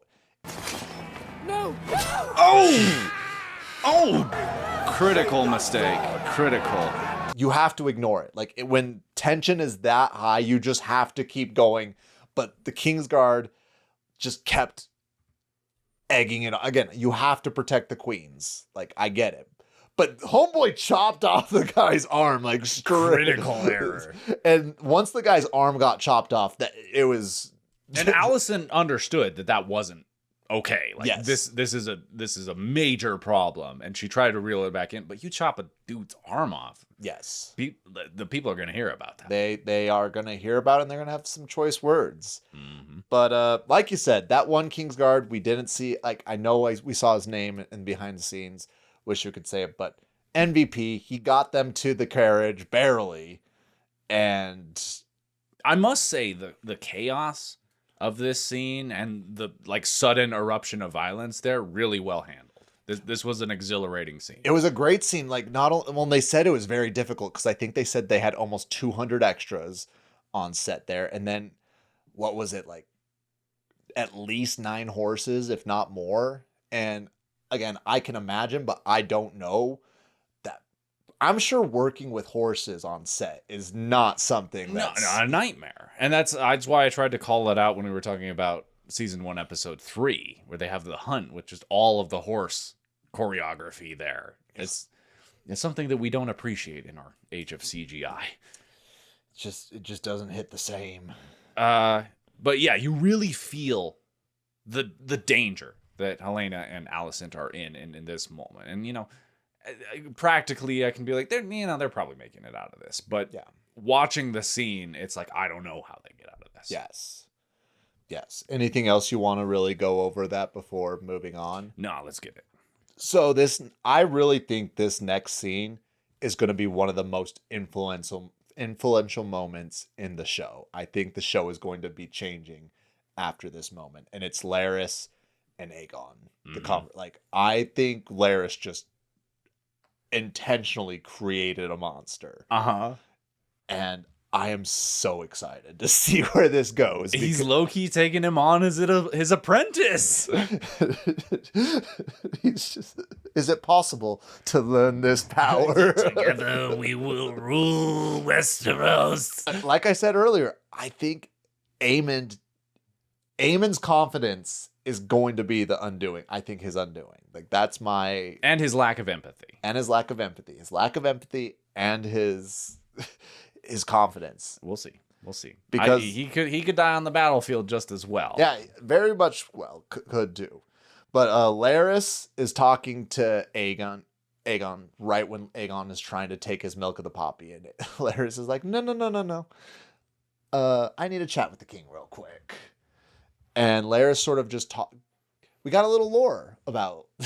yeah. He talks about, pretty frankly, about his story. Yeah. How he was born with strong lungs but a twisted foot, and how all his life people have stared. But then he talks about how he says to Aegon that after you heal, like, things won't be the same, but people will underestimate you and that will be your advantage, which is the card that Larys has been playing this whole time to such massive effect. Well, not just underestimate, but pity. He's like, they'll pity you and they'll underestimate you, which I think that's going to be huge. Like, because I think right now Aemond is like, I've got my brother in the bag. Like, my brother, like, I've been my brother's hound, as he's put it, for so long. But he thinks it's time. He thinks it's time. He thinks that, but I think Aegon is like, no, like, I think we're, like I said, I think we're going to get some big dragon energy from Aegon. and it's part of the thing where, cause we'll see what he's like post recovery, but like Aegon has kind of a charisma to him that I don't know if Larys has ever been able to grasp. Yes. He also has like just that noble positioning that could be an advantage. I'm just looking at those two as like an alliance and what they could potentially achieve. Great combo. Great. I think after this, if Aegon ever gets back into the chair, if he's ever back on the Iron Throne, Larys is his hand. Yes. I think that's shirt up from this conversation. I think so as well, because Aegon does like very like Tom is doing an amazing job. Just in, like, this has been Tom's season. Like, he's really selling being in pain. He was selling like all of it, every mode that he's had to exist in. Really doing a good job, and he's like, you can hear the pain in his voice, just asking for help from Larys, and Larys is just like, yes, my young apprentice, could let the hate flow through you. But next up, we're going to have, or did you have any more on that? No, but we got to get to Heir and Hell. Back to it. So Daemon and Viserys. At least this is kind of a new scene. Yes, more of a hypothetical where it's Viserys is looking over his dead wife's body, which they use the actress for. That's not a prosthetic. Cool. She's getting paid. And he's asking him, like, the heir for a day. Did you say it? Well, that was earlier before. Like, this instance right here is completely just... Oh, you're right. I do apologize, everybody. I have been getting a little lit this episode. Today is a piece of Big Liz history. There was a festival in my home community, and we decided to keep that one rolling. So forgive my blunder there. Cheers to that. Yeah, okay, we'll just wrap her up. Yeah, there we go. But right, okay. Yeah, how about you just take this? Well, again, like you were saying, this is all completely hypothetical. Like, this is what I think Daemon wish would have happened, that he could have been there for Viserys when Viserys was at his lowest, in mourning with Viserys instead of out celebrating. Like, and that's what I still struggle with, because if you go back to season 1, he wasn't out, like, yes, he was out with his men at the brothel, but he was clearly not happy, and we didn't actually hear him say the heir for the day. Like, they cut that so Otto said it. So I still just am like, what happened here? Like, clearly something did happen, and I'm not putting it past Daemon. This is not... I'm just saying, like, okay, before you put that on, okay, do not. I hate it. I hate being in Daemon.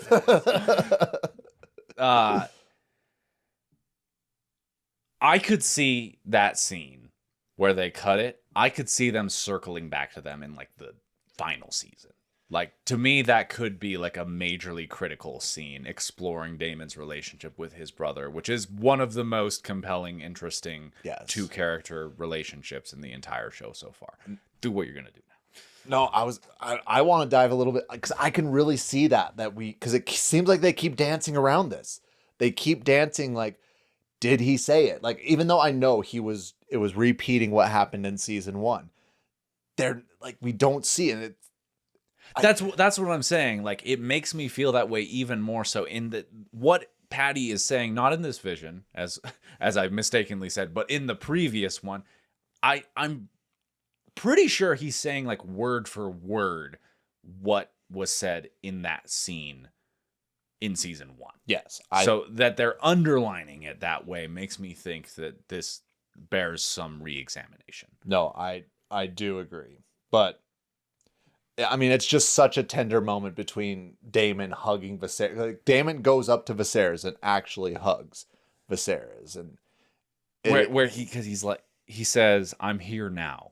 Yes, and it's for the all of okay. You can turn it on now. Daemon defense is on for all of Daemon's atrocities he's committed. This is a pretty powerful moment. It is. And to see this character show such vulnerability, one of the most moving moments in the show for me so far as a viewer. Yes, I agree. I couldn't really add anything else to that. Oh, off. Okay. We're back. But just as sudden as the Daemon defense comes off, Daemon comes out of that stupor to Simon Strong waking him up to some tragic news. Lord Grover is dead. Oh, no. Our own healer, Alice Rivers, volunteered her renowned skill. She plied her craft. Right. Right. There was not more to be done. Oh, just the words. Because David's going to be real bereft. You say that, but it hits him in a different light after the visions that he's had. I don't think he was crying. I feel like you could take it a little bit that way. Maybe. But this... I think Daemon's gonna be back to being Daemon pretty quick here, but he caught him in a very vulnerable moment. Yes, where you know how that is, like you have an emotional day, an emotional conversation or something, and then like you're just, I don't know, it could be the dumbest thing. You're just like out on a walk and you're like, that person loves their dog so much, oh no, and then the waterworks. It felt like that kind of thing where. He was already so vulnerable, and then he's like, oh, he's dead? I might have had something to do with that. Oh, no! But it does definitely work a lot more in the favor of Team Black, having Grover Tully out of the picture. Out of the picture, and long live Oscar Tully, who... seemed a lot more sympathetic to the cause of Team Black. Once again, seeing the balance of power shift in favor of Team Black in this episode. Yes. And Simon just casually mentioning that Alice was helping with Oscar Tully, which to me, like, I'll say this. It definitely leans towards that she poisoned him, but based off of what we've seen from Alice, I wouldn't be surprised if she's also just like fortune telling herself and just being like, 3 days he's going to be dead. Like, she very well could have killed. But it doesn't really matter. What's done is done. What's done is done. Speaking of what's done is done, we go to Driftmark, and Addam is just walking around doing boat stuff when hey, look, that's a dragon. That's a dragon.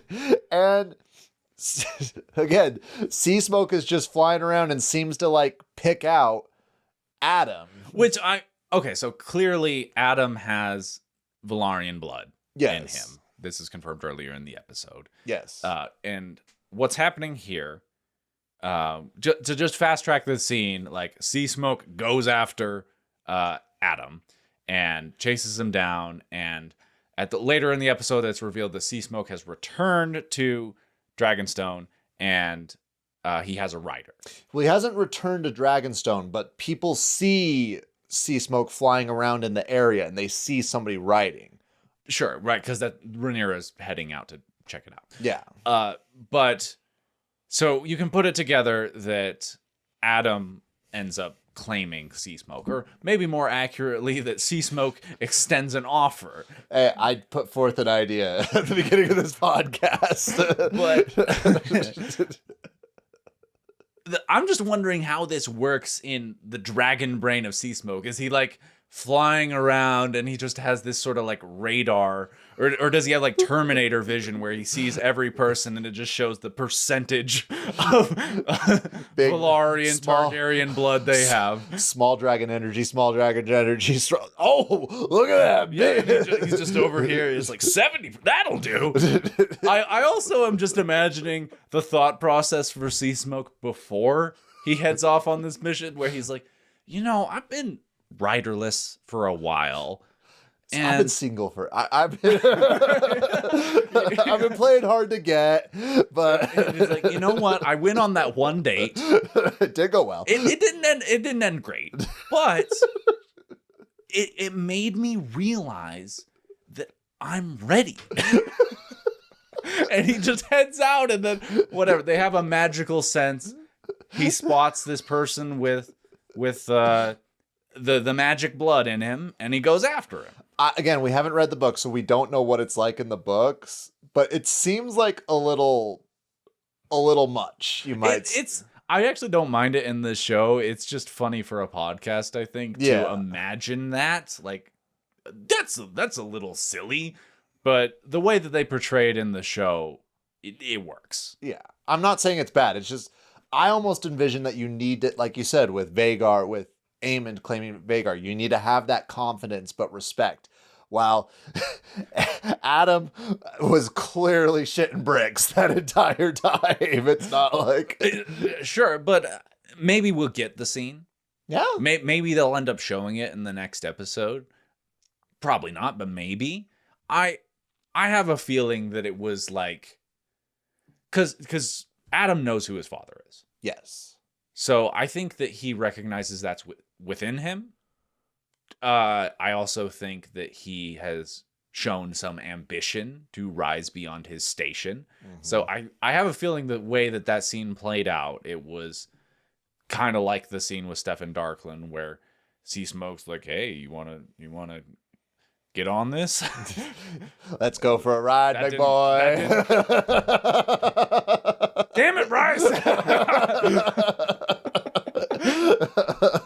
But I reckon that Addam was scared shitless, but then rose to the occasion. Yes, I have a feeling that that's very much the thought. But I did really enjoy this. Like, I love that we got the up close looks at Seasmoke. Like, we got some up close looks at Seasmoke when Sir Steffon Darkland, but it was in the dark. And even though we do like our storm and the darker scenes, it was nice to see a little light. And I actually think that this was the best looking dragon in light, with as much light there was.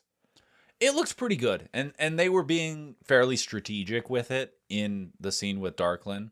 Yes. But I do think that they have upped their game a little bit in the years between season 1, season 2. At least this scene would illustrate that. And it's only getting better. I hope so.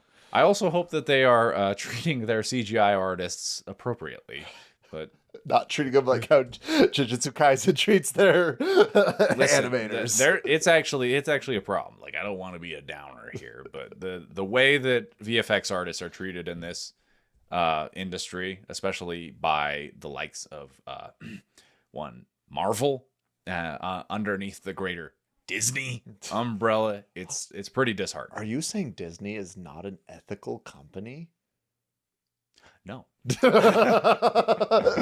might have a mouse coming to your house pretty soon.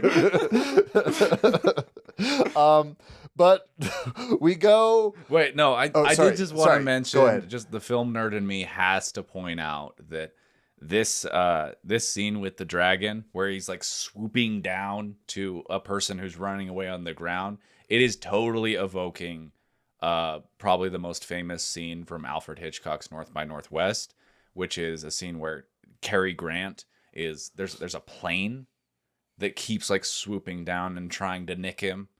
So Interesting. Not really my favorite Hitchcock, but an indisputable classic, and kind of cool to see them bring that into a totally different context. Yeah, nice little homage. And it's a great film. Like Cary Grant is a top 5 actor of all time for me. So if you're looking to dip your toes into a little Alfred Hitchcock, you could do a lot worse than North by Northwest, especially if this scene worked for you.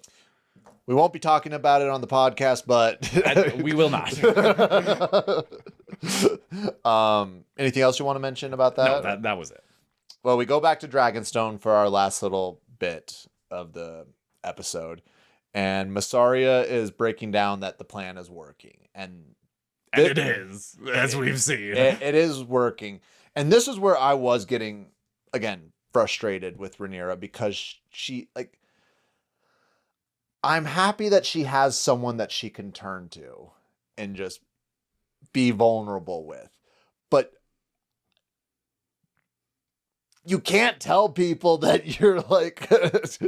Yeah, because this is where she's like, I don't know if I'm up for this. Yeah. But that is showing that she has established a certain rapport with Mysaria already. Yes. Where I think Mysaria... I mean, even before we get to a certain turn, it's shown that she feels that she can be vulnerable with her. Like Mysaria is quite clearly her most trusted advisor at this point. Yes. But I think it's also because that Mysaria not only trusts and respects, but listens to Rhaenyra. While I don't think Rhaenyra feels like any of her other advisors really trust or respect or listen to her. And it turns out that's maybe all she needed. Well, it seems like she needed a little something more that she was. Well, okay, before we get ahead of ourselves, the way I'm a little mixed on this, because it's sort of turning like subtext into something that's overtly been said in the show, where Rhaenyra is outlining why she and Daemon are attracted to, or were attracted to each other. Yeah. What she's making makes a lot of sense. I don't know if it necessarily needed to be spelled out in such detail, but it's like she was accepted by her father, Daemon's brother, and he's like he's a capable warrior, so that's something that she wishes that she was. So it's free. Yes, but at the same time, he's I forget the exact phrasing on it, but they said something that it's like he's never been at peace. Yes. Which, Rhaenyra's had that kind of off and on throughout her life, but certainly experienced it to a greater degree than Daemon. Yes. So she's outlining, to me, why they're such a powerful pair. But it is also, the tone of it as she's outlining it is more like, this is why we were attracted to each other, but I don't know if it's going to work out. Yeah, because she's expressing that she thinks Daemon is trying to come against her as well. Yeah, which I do not want the show to take that turn. They keep hinting at it, and I just, again, like, we don't know what's going to happen in the books. But everything that we've seen about Daemon, like, say what you will, but he seems to be loyal in his own way. Mm-hmm. And there is, I think, a way to do that right, because we've gotten a lot. There's been a lot in this season with the internal conflict that the Greens are experiencing. Yes. Where there's sort of some jostling for power within that. And I understand the impulse in wanting to introduce that with Team Black, but I think that is a much more delicate thing, where if they do that, and there's going to be like a Rhaenyra-Daemon conflict, it absolutely needs to end with them reconciling. Yes. And like coming together stronger than ever. But the issue then is that is going to end up being a big circle, where they're going to end up where they started. Yes. So I don't know if that is going to make for some really compelling television. That's my thing. I'm worried that that's where we're heading, and I also worry that if it's going to be like Rhaenyra versus Daemon, that there are going to be a lot of opportunities for that to be mishandled. yes. What do you think? I'll say this, like, I want Daemon out of Heir and Hell. right away. Hot take, bro. I want him out. But I think the last bit that we're going to see is Daemon's going to he's going to have some sort of it. Okay. The conspiracy glasses are coming on. My prediction is he's going to have some sort of either conversation with Viserys or possibly even Jaehaerys or somebody within his family. My guess is Viserys. And it's not going to be a memory of what could have happened, but rather than Viserys is going to come in like, you say you love me. You're saying you're sorry for all this. Why are you being so selfish? Like, why are you not, like, if you love me, you'd be doing everything you can to support my daughter and take care of her as you promised to. And I think that's going to be like a realization where Daemon's like, oh, again, like, I hate that they have to go in this direction because I don't feel like that's what. To me, that's much more preferable to that other that I outlined, like a Black Civil War. Yeah, I Team Black Civil War. Sorry. A Team Black Civil War. Forgive me.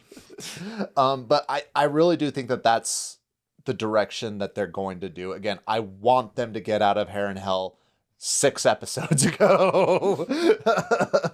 But I really think... But that's my whole thing. I want him out of Heir and Hell, but I want him to take Simon Strong. I want Simon Strong in the Black Council meetings. Does anybody want peas in there?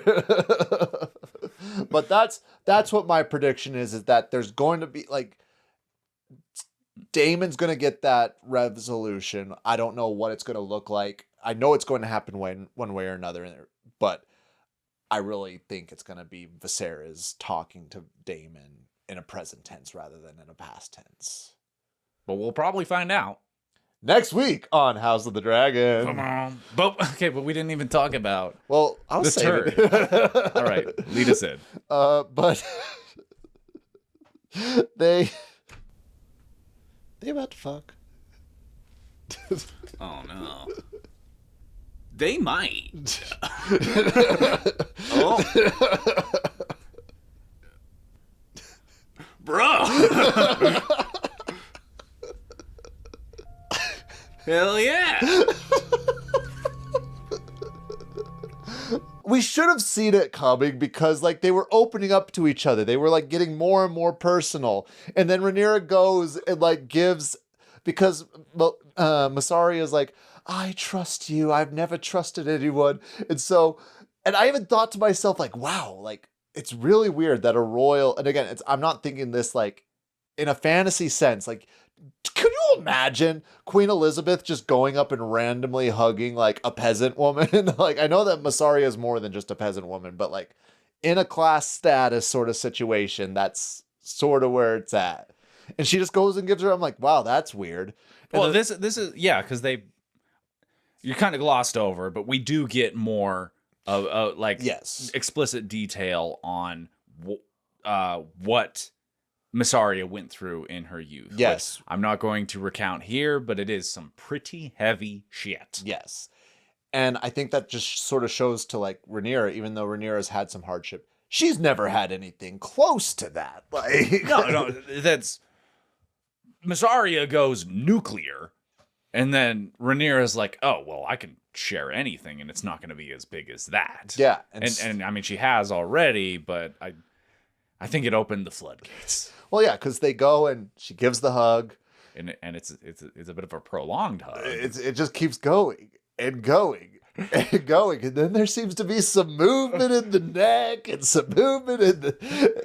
I've been really trying, baby. And then they just start macking out. Like, just go at it.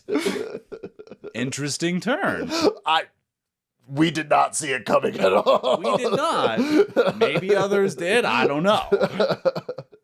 And one of the Kingsguard walks in on them, and they couldn't have been making it more obvious that they were making out if they were screaming. Because yeah, where he's reporting is like, Seasmoke is flying about, and Rhaenyra's like, yeah, he does that. and somebody sees and it's one of those things where she's probably still a little flustered. She's like, a rider. Okay, you're like, okay, that is something worth addressing. And because they think that Team Green has claimed Seasmoke, which that hadn't occurred to me. Well, they say that they're like, wait, who does, like, if it's not us, like, does Team Green? Because that would be devastating. Like, if Team Green even gets one of these dragons that they have, like, GG. Game over, yeah. Like, yeah, but that kind of wraps up this very episode. Yeah. Bit of a cliffhanger. Again, I don't know if this is just Ryan, what's his last name? Condal. Ryan Condal. Rye guy. Ryan Condal. He does a great job. I don't want to say that he doesn't do a great job. He does a horrible job at, like, suspense or, like, surprises. Like, everything that's, like, a mystery that are, like I know we just talked about Daemon having his whole reveal, and, like, that possibly has something to be, like, a good payout. But Aegon being alive or not, there's a rider. I'm like, we know it's Addam. Like, why are you, like, you could have even ended the episode with Rhaenyra flying and seeing that it's Addam. And it could have been like, who are you? And then that would have been more exciting to me. But I don't know. Maybe that's other producers getting their input on the show. Like this is there are hundreds, if not thousands, of people involved in the production of this. For sure. But I hear what you're saying, where this is not the first time where we've been like, okay, like let's just do away with all the pretense of suspense here. Yeah, we know what's going on. Like, we know it's Addam. It's not like Seasmoke just wanted to be like, hey, what's up, man? Just checking people out. Bye.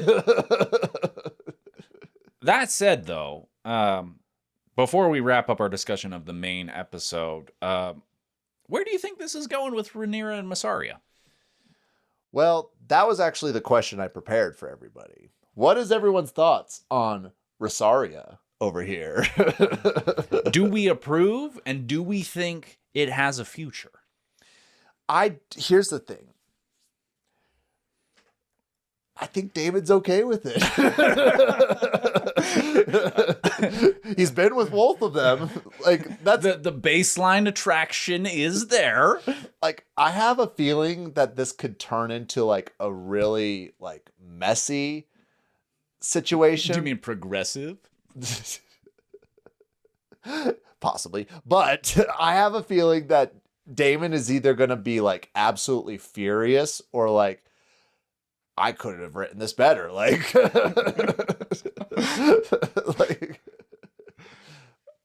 yeah. How do you feel about it as a viewer, though?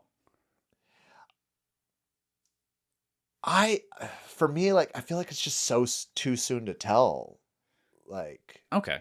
Like, it just sort of sprung on us. It was one of those things where, like, yeah, like, where did you can, like, when you think back throughout at least this episode, like, you can see the seeds of that, like, popping up. But it's also one of those things that, even though, like, if you think about the seeds, like, if that didn't happen and somebody would tell me, like, hey, guess what? Next episode, Rhaenyra, Mysaria, they're getting together. I'd be like, okay, yeah, right. You're looking into things too deeply. Like, yeah, but as it plays out in the episode, I buy it. Well, I feel like it's subtle enough, though, throughout the episode that it's not, like, unless we saw what happened. Okay. Final question on the matter. Okay. Do they fuck? Obviously not in this episode, but it's one of those that it's like, this was kind of a passionate moment where obviously they were headed that way. They're going to. But, okay. Like, they're going to. Like, you don't introduce, in a Game of Thrones, you don't introduce, like, these sort of intimate moments without fucking. Cool. Nice. But final thoughts on the episode? Good. A good episode. I think that the last couple have taken a bit of a dip. Yeah. 4 was cool, but 5 was a bit of a dip. 3 was a bit of a dip. Yeah. I'm I'm geared up for a grand finale.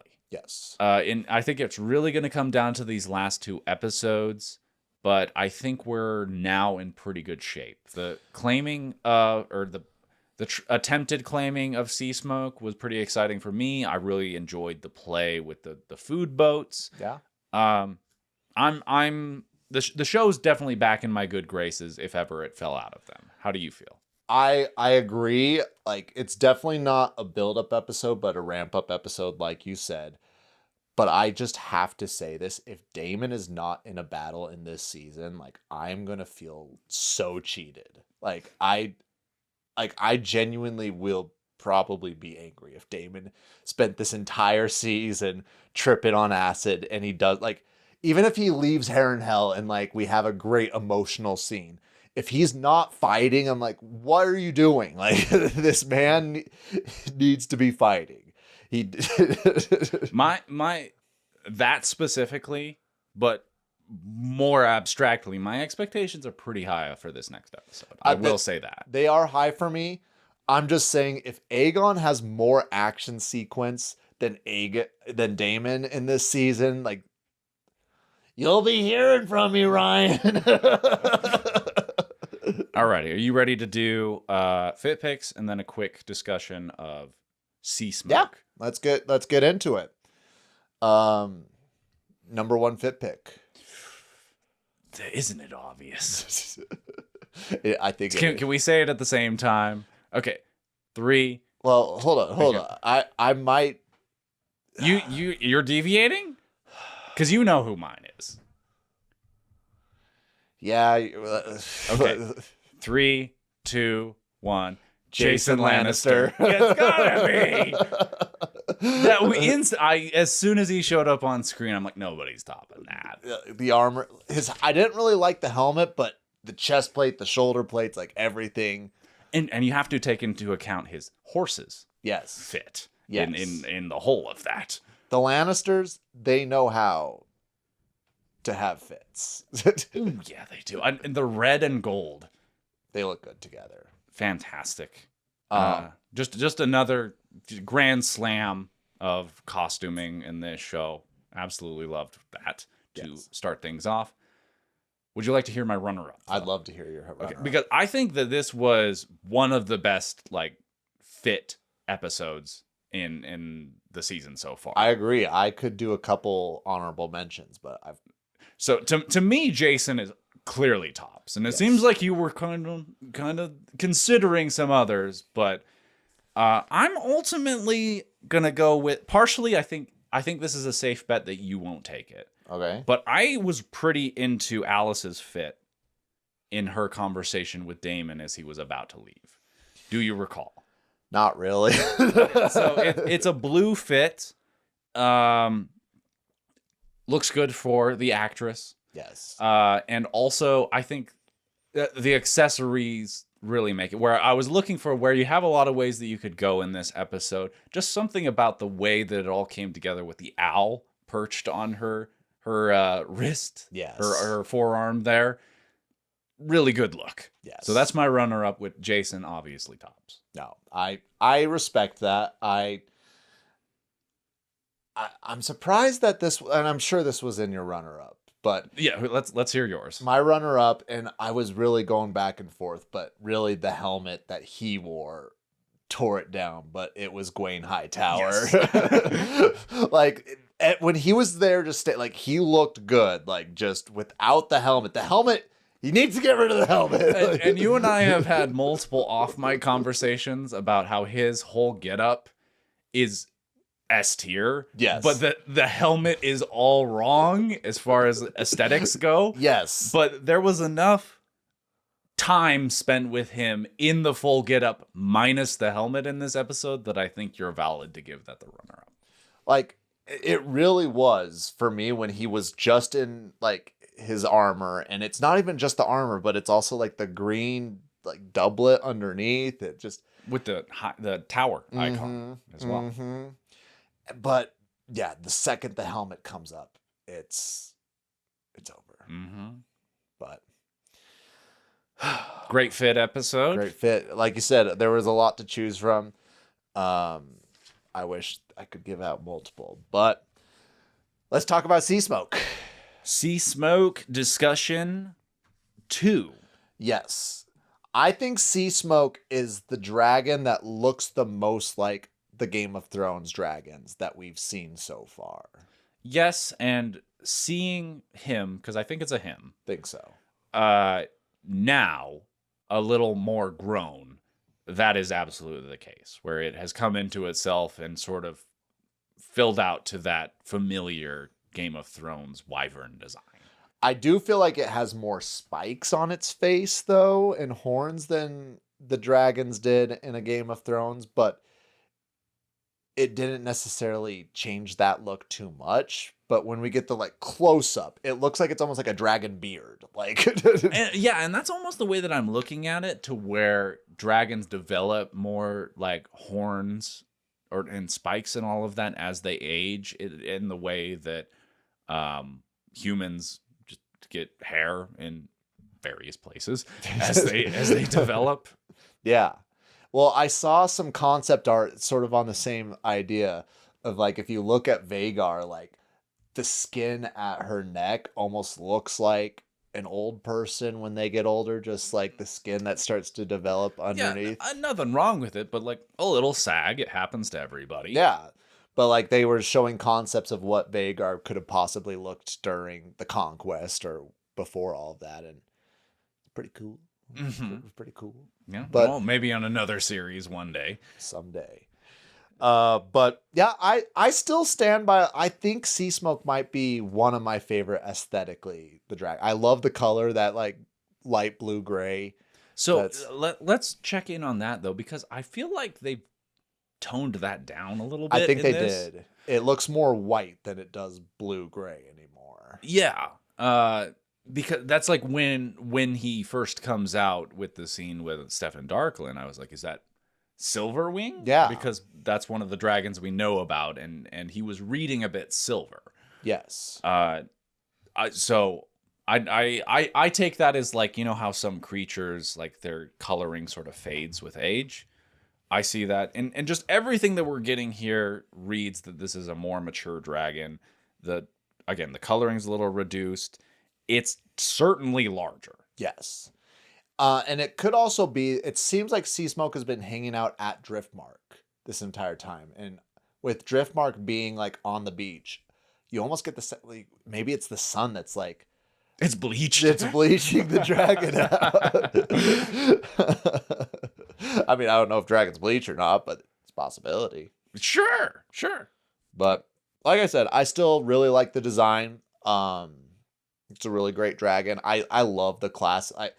T-Rex head has to be my favorite for the skulls.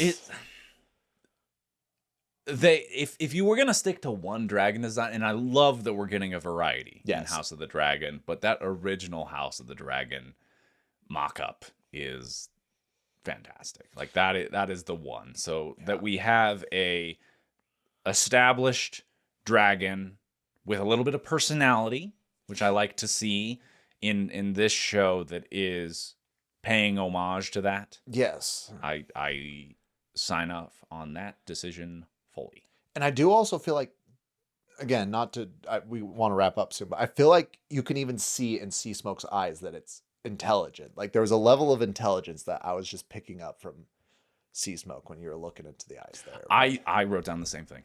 Like, it's right before they cut on the scene with him and Alyn, or not Alyn, Addam. Yes, but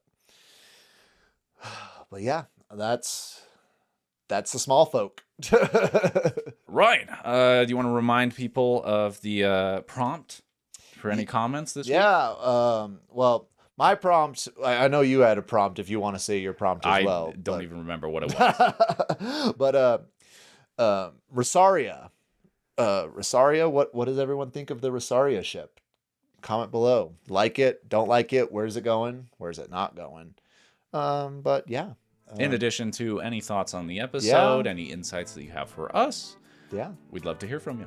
At Big Liz Pod on all socials, and give us a like, give us a follow, share it with your mom, share it with your dad, share it with a friend. Until then, though. Well, that didn't make any sense.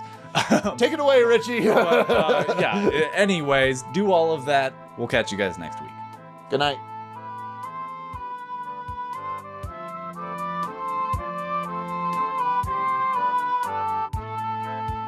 That's all for this week's Dragon Lore. Takes cold and hot, spread shore to shore. Enjoyed yourself? Please join the squad. Follow on social media at BigLizPod. And one quick reminder before you go, to rate, review, and share the show. Thank you for listening. It means a lot. See you next week, same time, same spot.